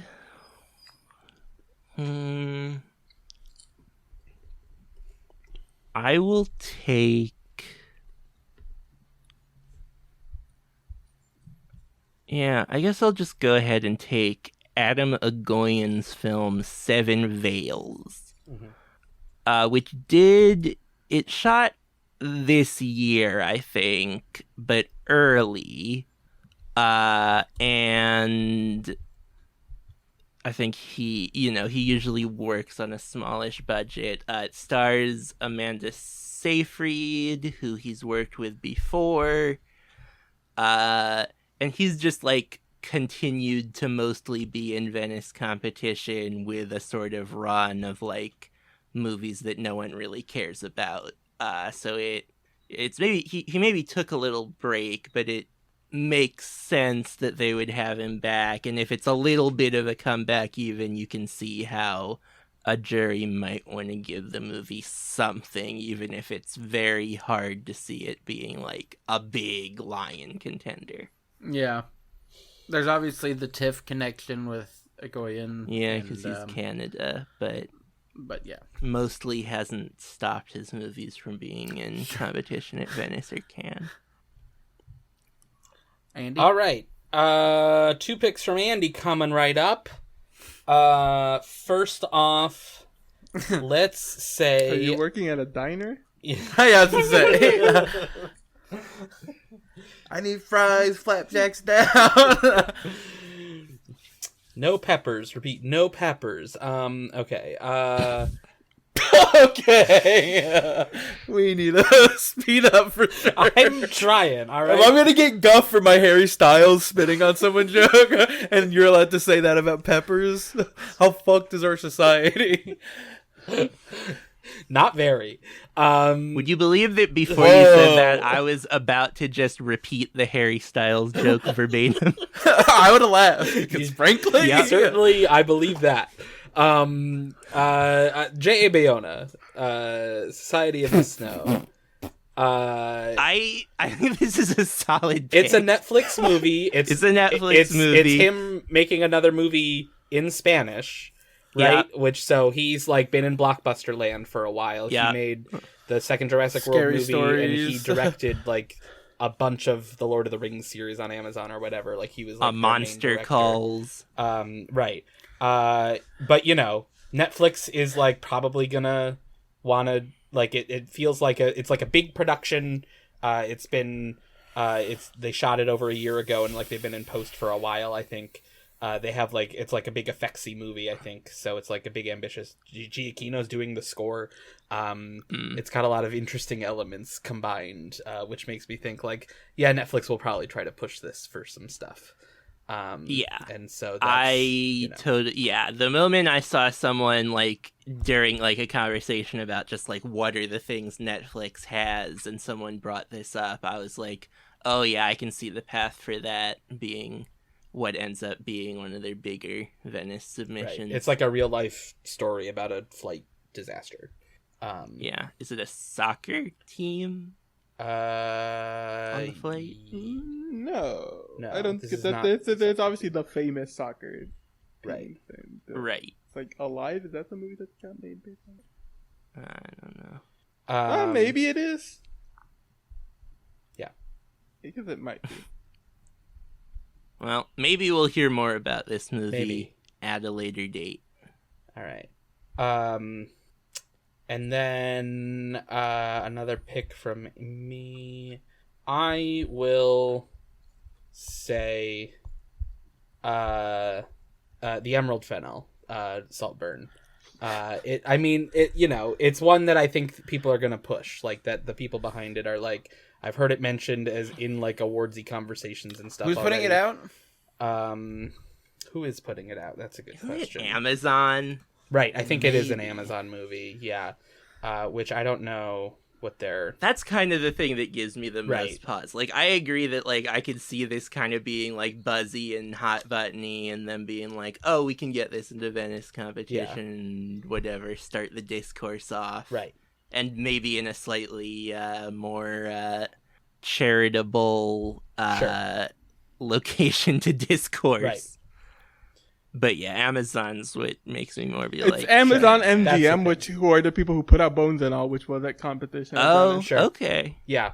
So, you know, I mean, right. It just, like, that seems like they want it to be a big fall movie. So, you know, it makes Yeah. sense for them to try to have it at Venice. Probably not in competition, I would guess. But, you know. Probably not, but who knows? But maybe. Especially because, like, I think, like, as we've been going through this, but also as I've been looking stuff, it is like, Cannes this year did better than they have recently at having female directors in competition, and there are less, like, obvious Right.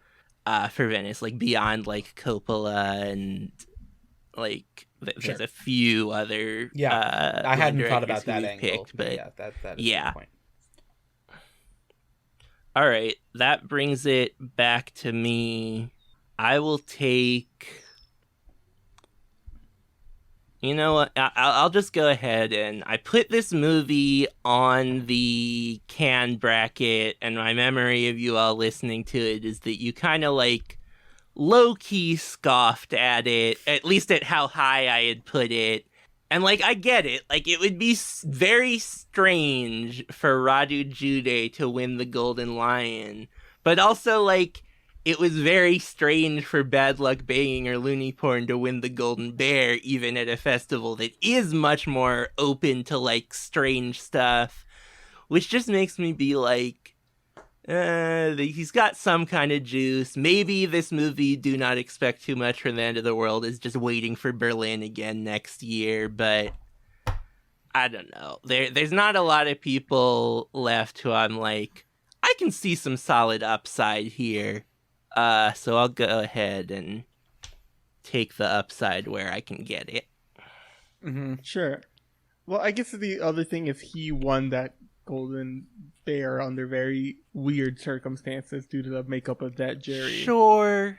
Which I think Sure. is more my thing. But I think it's a solid Maybe. pick. And certainly at this point in the draft, it's a solid Yeah, pick. exactly. I wasn't going to take him when there were people who I feel more confident about actually being in competition. But I'm like, if he is, I can see the world where he keeps the momentum going. Emilio? Right now I'm asking myself, how much do I want to win? That's a factor. You just don't want to pick a movie that you think is going to be bad or something, but you think it'll help you. I mean, the quality of the movie is less than that shit. I think Sure, I know I what know what you're you're talking thinking about. of. Oh, I see. Yes. I guess we're gonna tweet a poll with my name attached to this, so I'm not gonna pick. Yeah, the- I'm not. Are we? picking- I mean, we didn't say. I know No, what we you're have thinking another, of, and yeah. I'm not going to do it. Well, So I you mean, we'll tweet a also picture so probably people have will until know the end to who make this picked what. decision. Yeah. Sure. I'll go with something else that isn't. Polanski or Woody Allen. Sure. Yeah. It was one of those. To put the Yeah. finger on One what of we're those talking people about. I mean, look- not willing to be in competition. One of them famously has been recently. Yeah, and the Polanski is of certainly something that's crossed my mind. yes, yeah. that, He- yeah, that is- one that of is- the last one time he was that- there. That is more the one I Yeah. considered. The His last Yes. movie Woody Allen's was in fun. competition, won the grand jury prize, and it was only 4 years ago, and the only thing that has happened in the cultural conversation about Roman Polanski since then is him winning a César for that movie. So, But I feel like Venice is maybe more concerned with their image in that regard than Cannes is. I think less. Then less, there's you think? there's a lot of weird Italian, just where Sure, we're kind I of mean, Italians, dickhead yes. but weirdness. it wasn't Cannes that put him in competition last well, no, time. I It was know, Venice. but I'm saying even since then, how much. No, I think My thing is I more think- like, I don't think Chazelle would do it.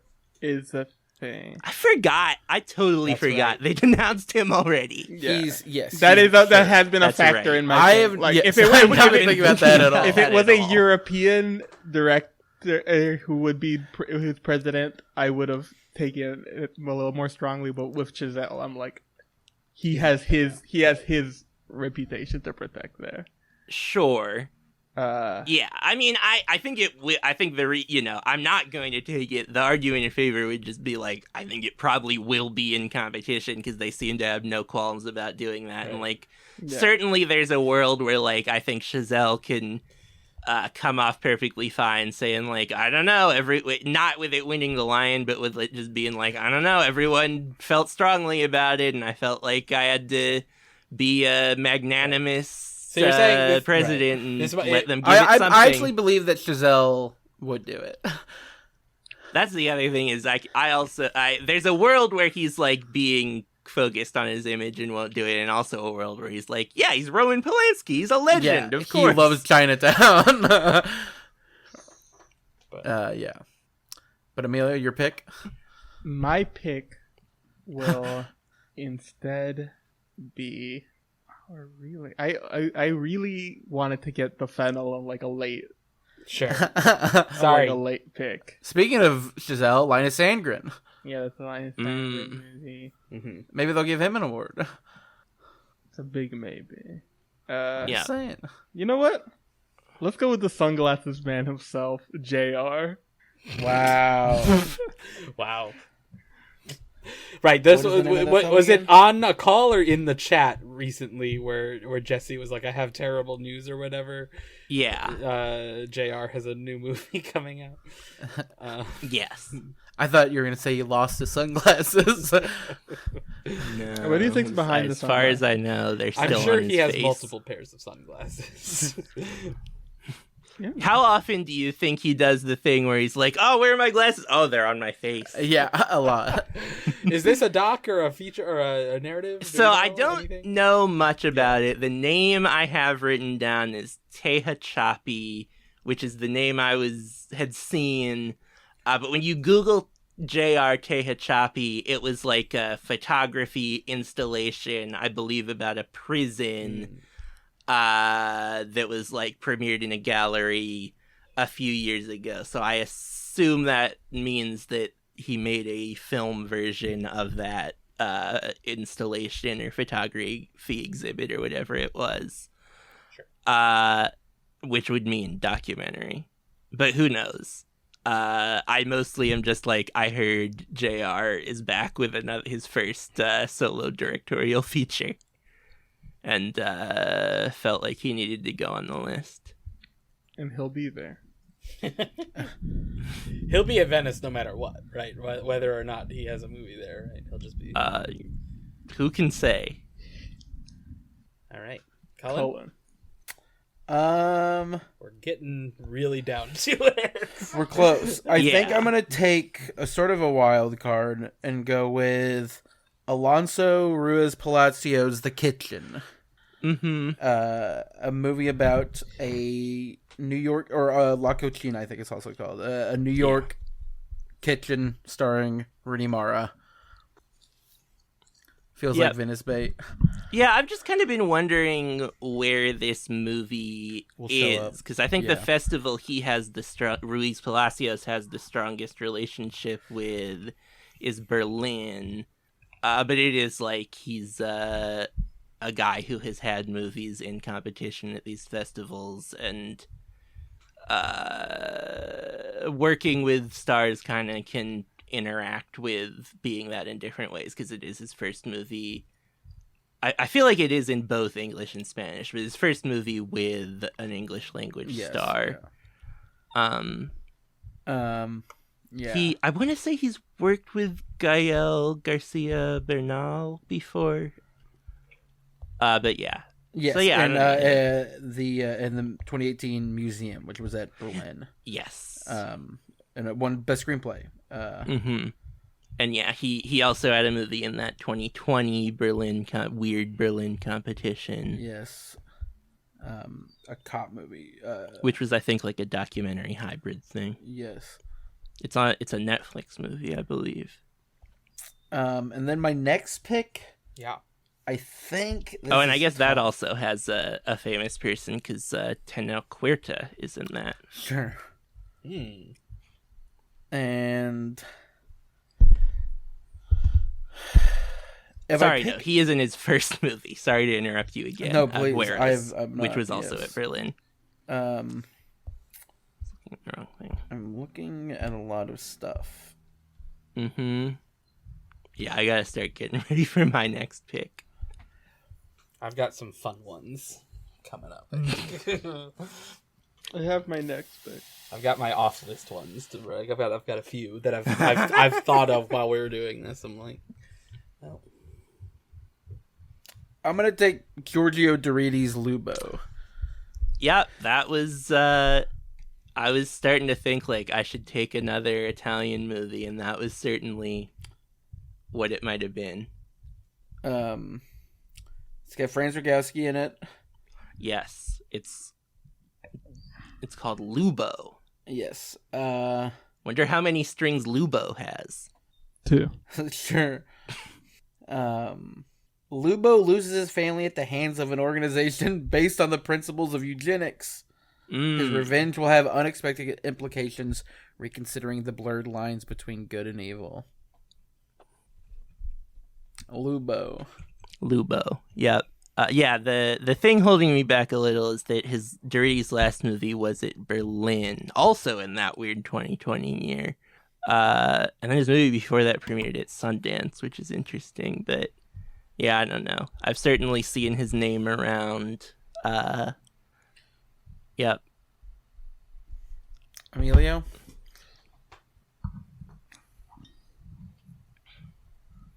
This is a bad pick. That's where we're at right now. It's the bad pick time. I'm pretty confident. Great. I'm happy for you. I'm gonna take Sam Esmail's Leave the World Behind. Wow. First off list pick. Breaking the I seal. maybe would have saved that for my final pick. Sort of not in any danger of it being taken. Sure. I'm not. Nothing I would say now is. Andy Sure. has said that he's got off list. That one, not on my radar. Famously in the Netflix Save the Date sizzle reel. Yeah, I was looking at Netflix stuff. I was just Right. trying to think. I have one of those, but You know, Julia Roberts, Mahershala Ali, Ethan Hawke. sure. You want the stars to come out. Yeah. Now, does this have the Toronto be a Film single Festival? point. Right? Yeah. There's a yeah. Or no film festival. I mean, better than getting 0 points. I could have picked nothing. Yeah, I could have passed. Yeah, I guess we haven't talked about if you're allowed to pass. I mean, why? Are we going to start doing trades also? God, we don't need to make this more elaborate than it is already, I don't think. Not that it's crazy elaborate. You know, it had stars in it. What can you really say about it? Yeah. Sure. So, I mean, right. It's his first feature, right? No, Or no? Yes. No, he made a movie before he made Mr. Robot. Okay. I forget what it's called. Right. Yeah.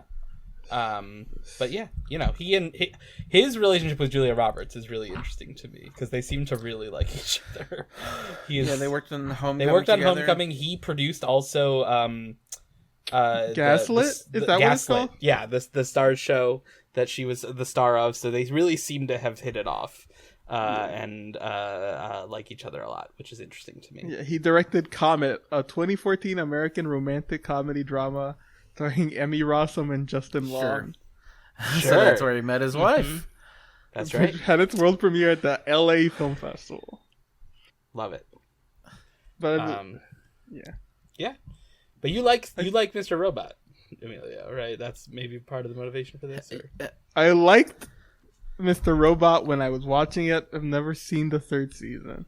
The fourth or third or Fourth. I've not seen the fourth season of Mr. Robot. Which I everyone says liked is great. Homecoming, the first season, all right. Yeah. I don't think this movie will be good, Sure. but I do think it could be at Venice, Sure. which is the only condition that it needs to meet for me right now. All right. There was a sorry, this is a very Okay.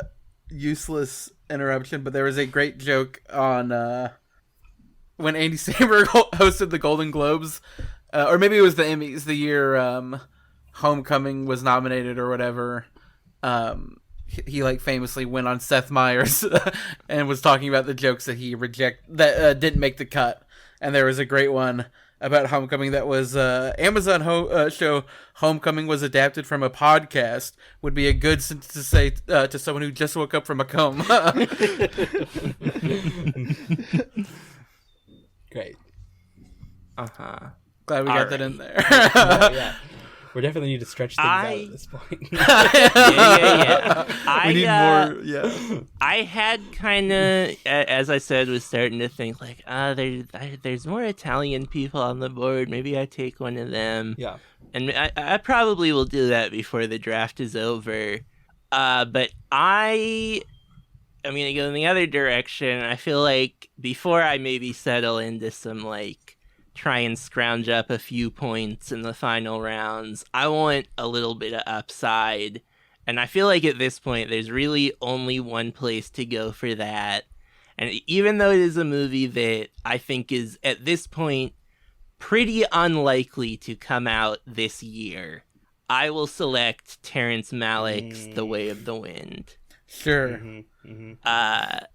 Every year we say, maybe we'll get it. Literally and every then year we've don't. done this And podcast. It has yep, been like every maybe year we've done this year. podcast. Certainly we have gotten to the point in the year where I'm like, I guess next year. But could always happen. And if it does, he could win big. Sure.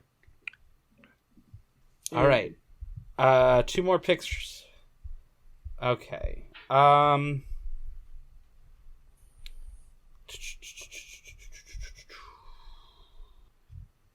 All right. I will say. Okay, I'll make. All right, one more on the list pick, and then perhaps one off. Let's say Ridley Scott, Napoleon. Sure. You know, I'm not sure what Apple's doing. They've got two big ones, obviously, this year. Yeah, I don't know what it's gonna be. Yeah, so. There definitely has been a lot of like, Venice wants this movie. There's not a lot of things that, as we've said, that are like sort of a big director, a big star. I doubt it will be in competition, but I think it is moderately likely that it will play at Venice, sure. Which is right. More than you can ask for at this point in the draft. Right, for the give it the last dual treatment. Right. Yep. Yeah, where it gets an underwhelming response there, and then comes out and no one sees it, but people like it. Yep. But they put out the trailer with the letterboxd quote in it. Great. And then okay, I'm just gonna do it just because like I want to. I don't know. If this is gonna do anything, it probably would be TIFF, and like I don't know what its status is, but I'll say Mariel Heller Night Bitch. Why not? Sure. It like who knows? It's my most anticipated movie of the year, I think. Yeah. Certainly, like I haven't gotten an update on what the release strategy is with that in a minute. I feel like I heard recently that they are no longer definitely taking straight it to streaming to Hulu, sure. And are probably going to put it out, put it at a festival in the fall, and then make the decision. Sure. And it does, it seems like TIFF would be the move if they're doing that, probably. Yes. But who knows? Amy Adams, people feel good about her often. Yeah, that I'll take Mariel Heller. You know what? I kept almost putting this movie on the list, and then was like, if Andy wants to take Night Bitch, he'll just take Night Bitch. Yeah, that's and I was right. You nailed it. You know me so well, and I'm glad to be your friend. All right. And now I have to make another pick. I originally had this as 8 rounds, and then came up with so many people that I was like, nah, let's take it to 10 so that we can get down to this bottom part of the list. And now that's what's happening. I feel like the play is probably a fun one and a boring one, but I guess the question is what order. Sure. You know what? I'll split the difference and take a movie from a director who has at least played at Venice before. But this one, now he's got some big stars. His first movie, Apples, was in Orizzonti a few years ago. Christos Nikou, who had worked with Yorgos Lanthimos, has made a movie called Fingernails with Jesse Buckley and Riz Ahmed. Mm-hmm. So I'll just hope that he gets that upgrade into competition. Apple's had U.S. distribution, and I think took a little while because it was 2020 was the year it was at Venice, so I don't think it ended up coming out until last year, but I feel like it played in some theaters. So yeah, I don't know. There's some buzz around Christos Nikou. AD is what he did, both for Lanthimos and then also on Before Midnight. Sure. They're in Greece in that Fingernails. one. Emilio? Jeremy Allen White also in Fingernails. Sure. And Luke Wilson himself. Right, Luke Wilson. Yeah. This could be fun. I didn't see Apples. I'm taking A Haunting in Venice. You know what? That's one that if I had thought about it, I would have put on the list, because people are saying that it's going to be out of competition. That makes sense. That would track. Yep. Get Michelle Yeoh out there, for sure. Yep. How often do they get to put a movie with Venice in the title? That's true. It'll be right. They'll do an experiential screening where the theater's all spooky. You think Kenneth Branagh will have his mustache there. You better Sure, have it. he'll have it But with just him. like in a box. He'll just like carry Yeah. the prosthetic. You don't think think there's he a grows prosthetic? it out every time he does one of those? I do not. Ye of little faith. It could be extensions. Mustache weave? Yeah. That'd be crazy.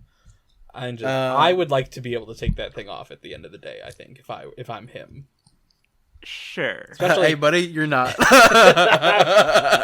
I'm him. With my next pick, I'm taking Quentin Dupieux. Dolly.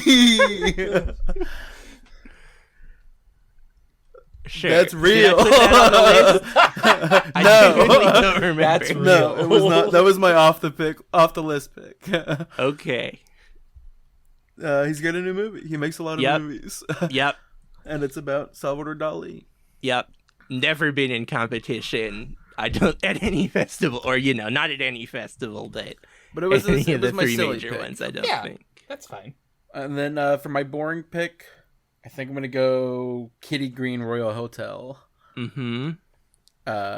Another social thriller in the Australian outback with Julia Garner, Jessica Henwick, And Hugo Weaving. Hugo Weaving. Yep. Sure.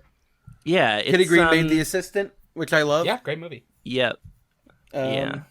And she's doing another movie. Neon. Yeah, people were kind has of people were kind of buzzing about that maybe being in like Uncertain Regard or Director's Fortnight, which is why I put it on this list when there's like plenty of other like movie with English language movie that doesn't have any particular connection to Venice that I didn't put on. But yeah, that it's maybe also like got some genre-y elements because I feel like I saw someone suggested as a Midnight Madness premiere at TIFF. I don't know if they were just like talking out of their ass or if there's something to that. I guess the storyline on IMDb is follows two friends who resort to a working holiday at the Royal Hotel, which is notorious for cycling through young female employees constantly. They end up subjected to mind games and manipulation, trapped in the middle of nowhere. So I guess you can see how there is the genre-y version of that, though I don't know that I would assume that is what the Kitty Green movie is. All right. Amelia, your final pick. My final pick. I am going to take The Book of Clarence, which is a movie by James Samuel, director of The Harder They Fall. Seems buzzy, has some people in it, Omar Sy, Lakeith Stanfield, Benedict Cumberbatch. Seems like the sort of thing that could be there. That'll be my last pick. Is that on the list?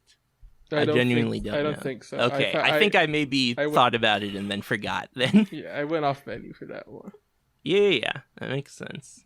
I think certainly belongs on the list as much as some of the things that are. All right, I will just take another Italian movie that I know truly nothing about except for the title and that it showed up in some Italian magazine that was saying what they thought the Italian movies in competition would be. Great. And that is Pietro Castellito's movie Enea. Sure. He has acted some, had a movie that premiered somewhere a couple years ago. Where did his first movie premiere?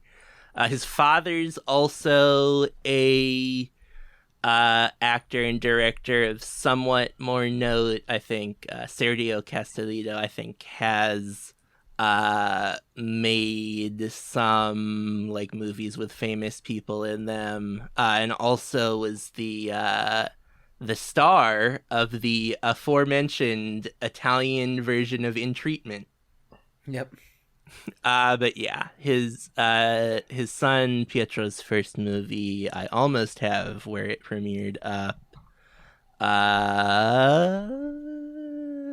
It was at Venice in 2020, so that's, I would assume, in Horizonte. So that's something that makes some sense. All right, time for the last pick.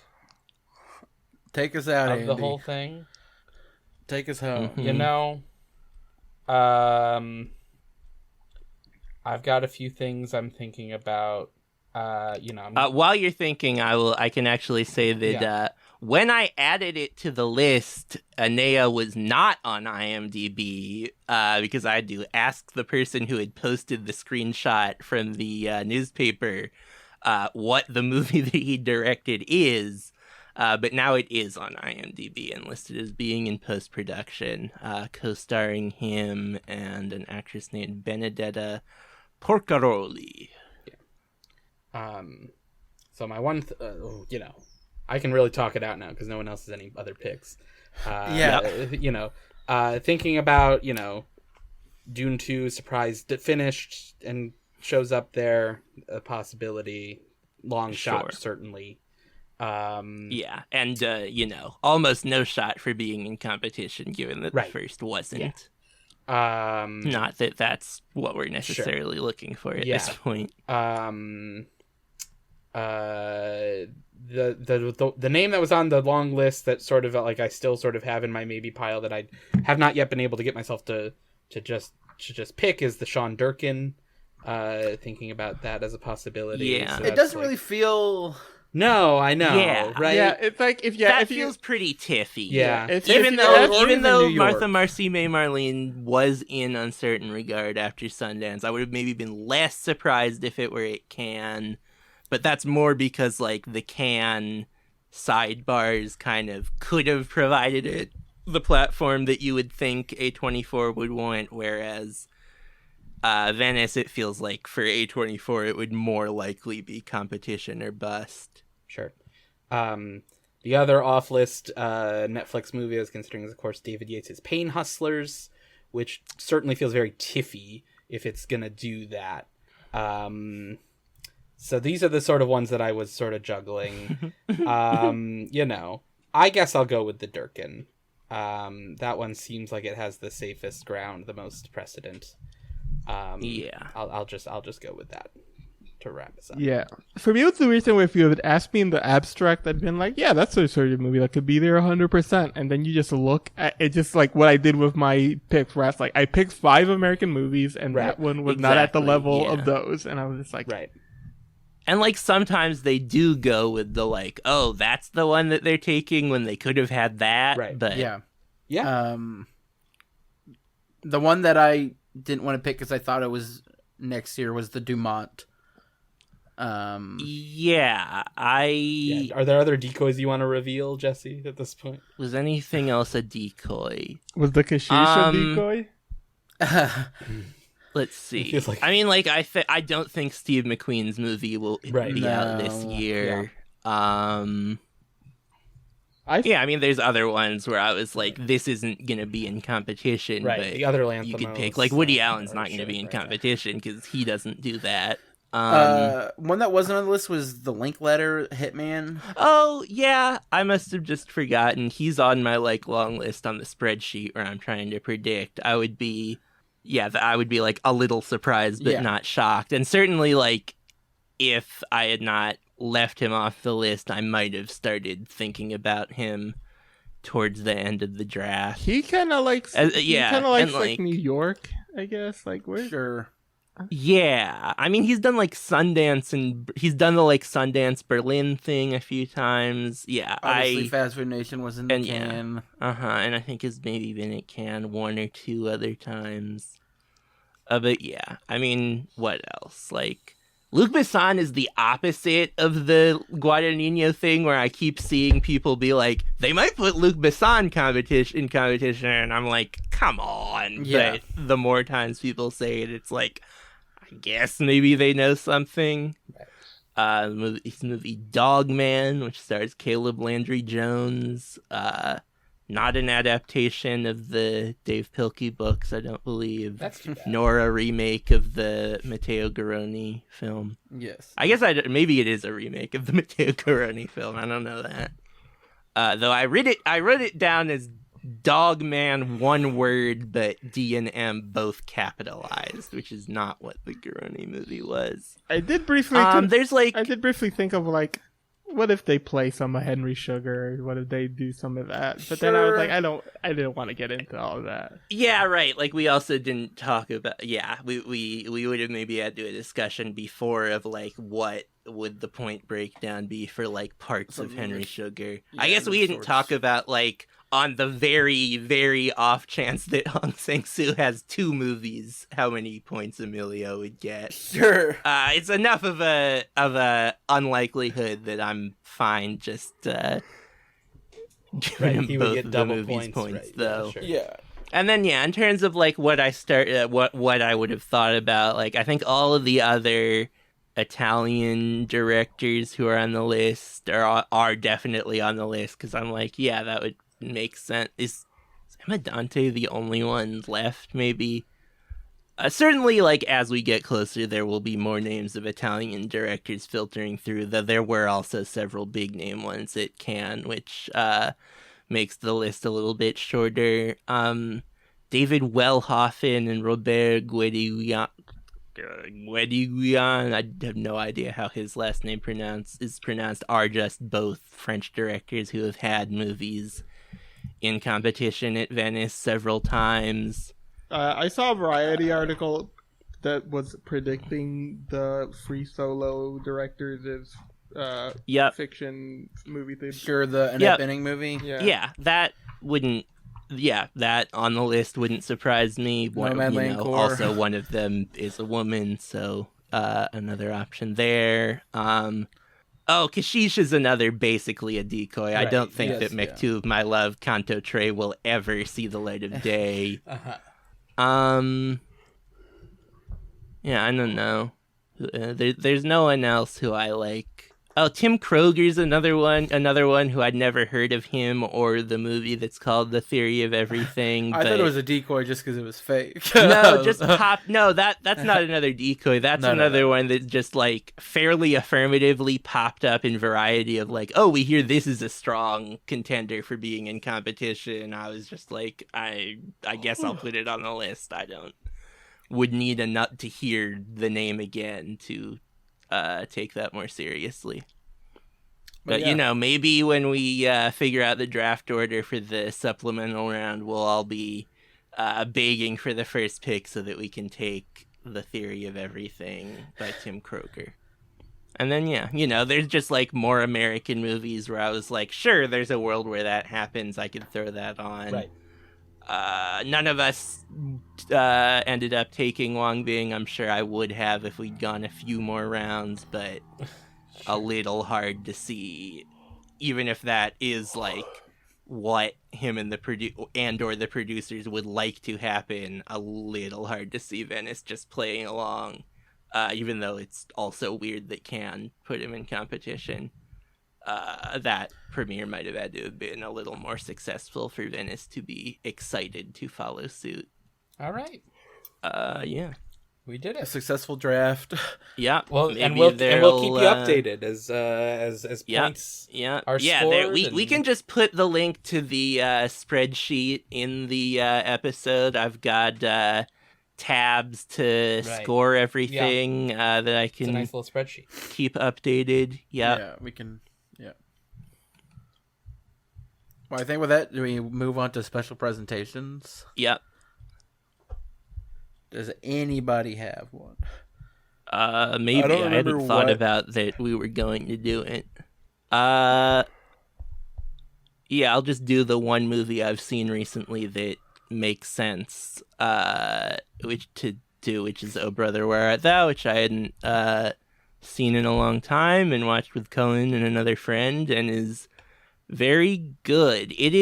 There's definitely like, I remember it as being like not quite to the like Lady Killers or Intolerable Cruelty end, but as being like pretty much as like pure comedy as they get other than those two, but I feel like it has like a darker heart to it than like Big Lebowski, or like it maybe it even though like Burn After Reading is like so acerbic and almost nihilistic, like it maybe even feels a little more sour to me than that. There's some stuff towards the end that I maybe even feel a little ambivalent about, but it's both like really funny and really interesting to think about.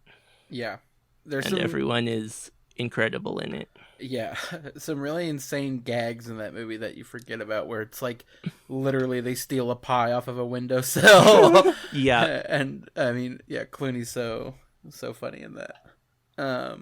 I'll go and also do, actually no, I had a great smash burger recently at a restaurant. Talking two patties, two patties, red onions, not grilled, but like thinly sliced, not diced or anything. Beer cheese spread, pickle, mustard, ketchup, and it was great. And I just, if you a smash burger on a menu, I'm like, yeah, let me try that. Yeah, Give me that. So true. Yeah. I'll plug. I've been listening to a book, which is not my plug because I have not finished it, and I do not like to plug things before I finish them. But it has gotten me to listen to a lot more alternative music from the 1980s. So my plug this week is Fugazi's album 13 Songs, which is a very good album of very good music. Shout outs to Fugazi. Yeah, Fugazi's great. Andy? And I'm sorry, I'll just say, I never do it, but I binge watched The Bear season 2. Like it's weird that it is a show that I like consume so quickly, because that is so antithetical to how I usually like to consume television. I really do like value the weekly release model, but it is just something where like the way that they structure the episodes and everything, it really is like you just want to keep. It's like really compelling and really draws you in. Yeah, I mean, and I think the second season is very good. Like, you know, it does like go up the like celebrity cameo factor or whatever, which is like there's a little bit of that in the first season. And I'll say I think the way that that's been talked about is a little there are guest stars. I think there is people giving performances. I think cameo sometimes give the yes, for sure. They are yes, they're definitely in the world of The Bear. They're like people playing people in that world. I do love all the Community references in it too. That also makes me very happy, because apparently the creator is dating Gillian Jacobs, which I didn't realize, which makes a lot of sense. From Winning Time. Yes, sure. Ooh. Go ahead. Sorry. Sure. But yeah, I mean, I just like there's a lot of really standout episodes this season. I really liked the whole arc of it, and it is like, yeah, it's just really, I love a show that can spotlight all the different characters and tell these stories in such different ways, and it really does like capture environments, like, and especially like for a show that is so obsessed with close-ups, and that really does get like into people's spaces in the way that it is shot, in the way that the actors that you're showing, like, which, you know, perhaps to simulate the pressure everyone feels, but you really do get a real sense. It's a lot of kitchens, it's a lot of closed spaces, right? You know? Yeah. But yeah, you really do get a real sense for the environment, and like, and the sense of place, I think, is very strong in it. Mm-hmm. Yeah, I mean, not having seen The Bear or very much TV lately, it does make sense to me that as even for streaming, the binge model of release becomes less standard, that the people who are still doing it would be doing it somewhat more conscientiously than when like Netflix just kind of started doing it without really thinking about it. Yeah. You know, like I think You Should Leave is very much a show that like makes sense to just throw it all out and then inhale. Sure. In a different way. Yeah. I'm sure. Yeah. I mean, I also watched The Bear, which is like, I rarely watch television, but for some reason it's a show that I really like. And shout outs to podcast favorite Evan Moss Baccarat for giving an That's right. incredible performance. He's great. In season 2. Yeah, it takes a minute for a love spotlight, him. but it really lands when it comes to him. Yeah. His bits and No Hard Feelings are pretty fun, even though they're mostly just in the trailer. I guess there's there's like a second half to the scene that's in the trailer, and then there's he gets a little bit at the end. Maybe, what if we do the Who Should Work with Evan Moss Baccarat? But we should have... It could be, yeah, that might be it. Yeah, we'll have to check in with Jack. I mean, obviously, yeah. Well, yeah. Anyway, We'll figure it out. Anyway. And I think, yeah. Well, if you want to follow the podcast on Twitter for now, you can do so at Can I Kick It there. We're obviously on letterboxd and Instagram at CIKIPod. You might see us posting a lot more there as well. someone posted to our story recently. Yes, that was me. Great. I shared Jesse's tweet. We get tagged, and it popped up, and I was like, "Let's go!" Sometimes it's that easy. And if you want to email us any questions or comments, you can do so at canikickitpod@gmail.com. We are on Coffee if you'd like to donate any money to us, which we always appreciate as festival season starts. We start thinking about, accommodations for visiting festivals. And you know what? We get some big guests coming up, maybe. Yeah. So maybe get hyped and start putting your money All right. where our All mouth right. is. That's coffee.com/kaniko-fi.com/CANNESI. Our theme song is by Tree Related, who's on Spotify and SoundCloud. Can I say something really quick? Please. You should look out on YouTube for Sure, Can I yes. Kick It on YouTube, where some episodes might start getting posted weekly. Yep. Leave them playing on mute while you're doing something else. Like, comment, and subscribe. Yeah. And if you want to follow any of us on social media, I'm on Twitter and everywhere at Clatchley. Andy T. Germ. It's been a minute since we've done our own. Yeah, I'll let everyone say their piece. That's it. You got that locked everywhere. I have Andy T. Germ on every social media platform that I am on, I believe. Check me out, Twitter, Letterboxd, Blue Sky, Hive, Post. Mastodon. Not on Mastodon. Mastodon Sure. seemed too complicated to figure out. Instagram, Snapchat. I guess, although I don't think I have the app on my phone anymore. That's an app I deleted because all the notifications were just people who I didn't recognize following me. Why am I still talking? We need to finish this episode. Emilio? You can find me at I'm Laugh Alone on wherever, I guess, or I Laugh Alone some places. I'm Left Alone on Twitter, if that's still a thing by the time this episode comes out. Jesse? JCP, Glickweber, Twitter, Letterboxd. I did just post to Instagram for the first time since TIFF 2018, but that might just mean that it doesn't stay public much longer. Sure. But yeah, those places for now. And with that. Oh, did someone else have? No one did it. Oh no, it's my. Okay, yeah, I'll release the audience. Bye.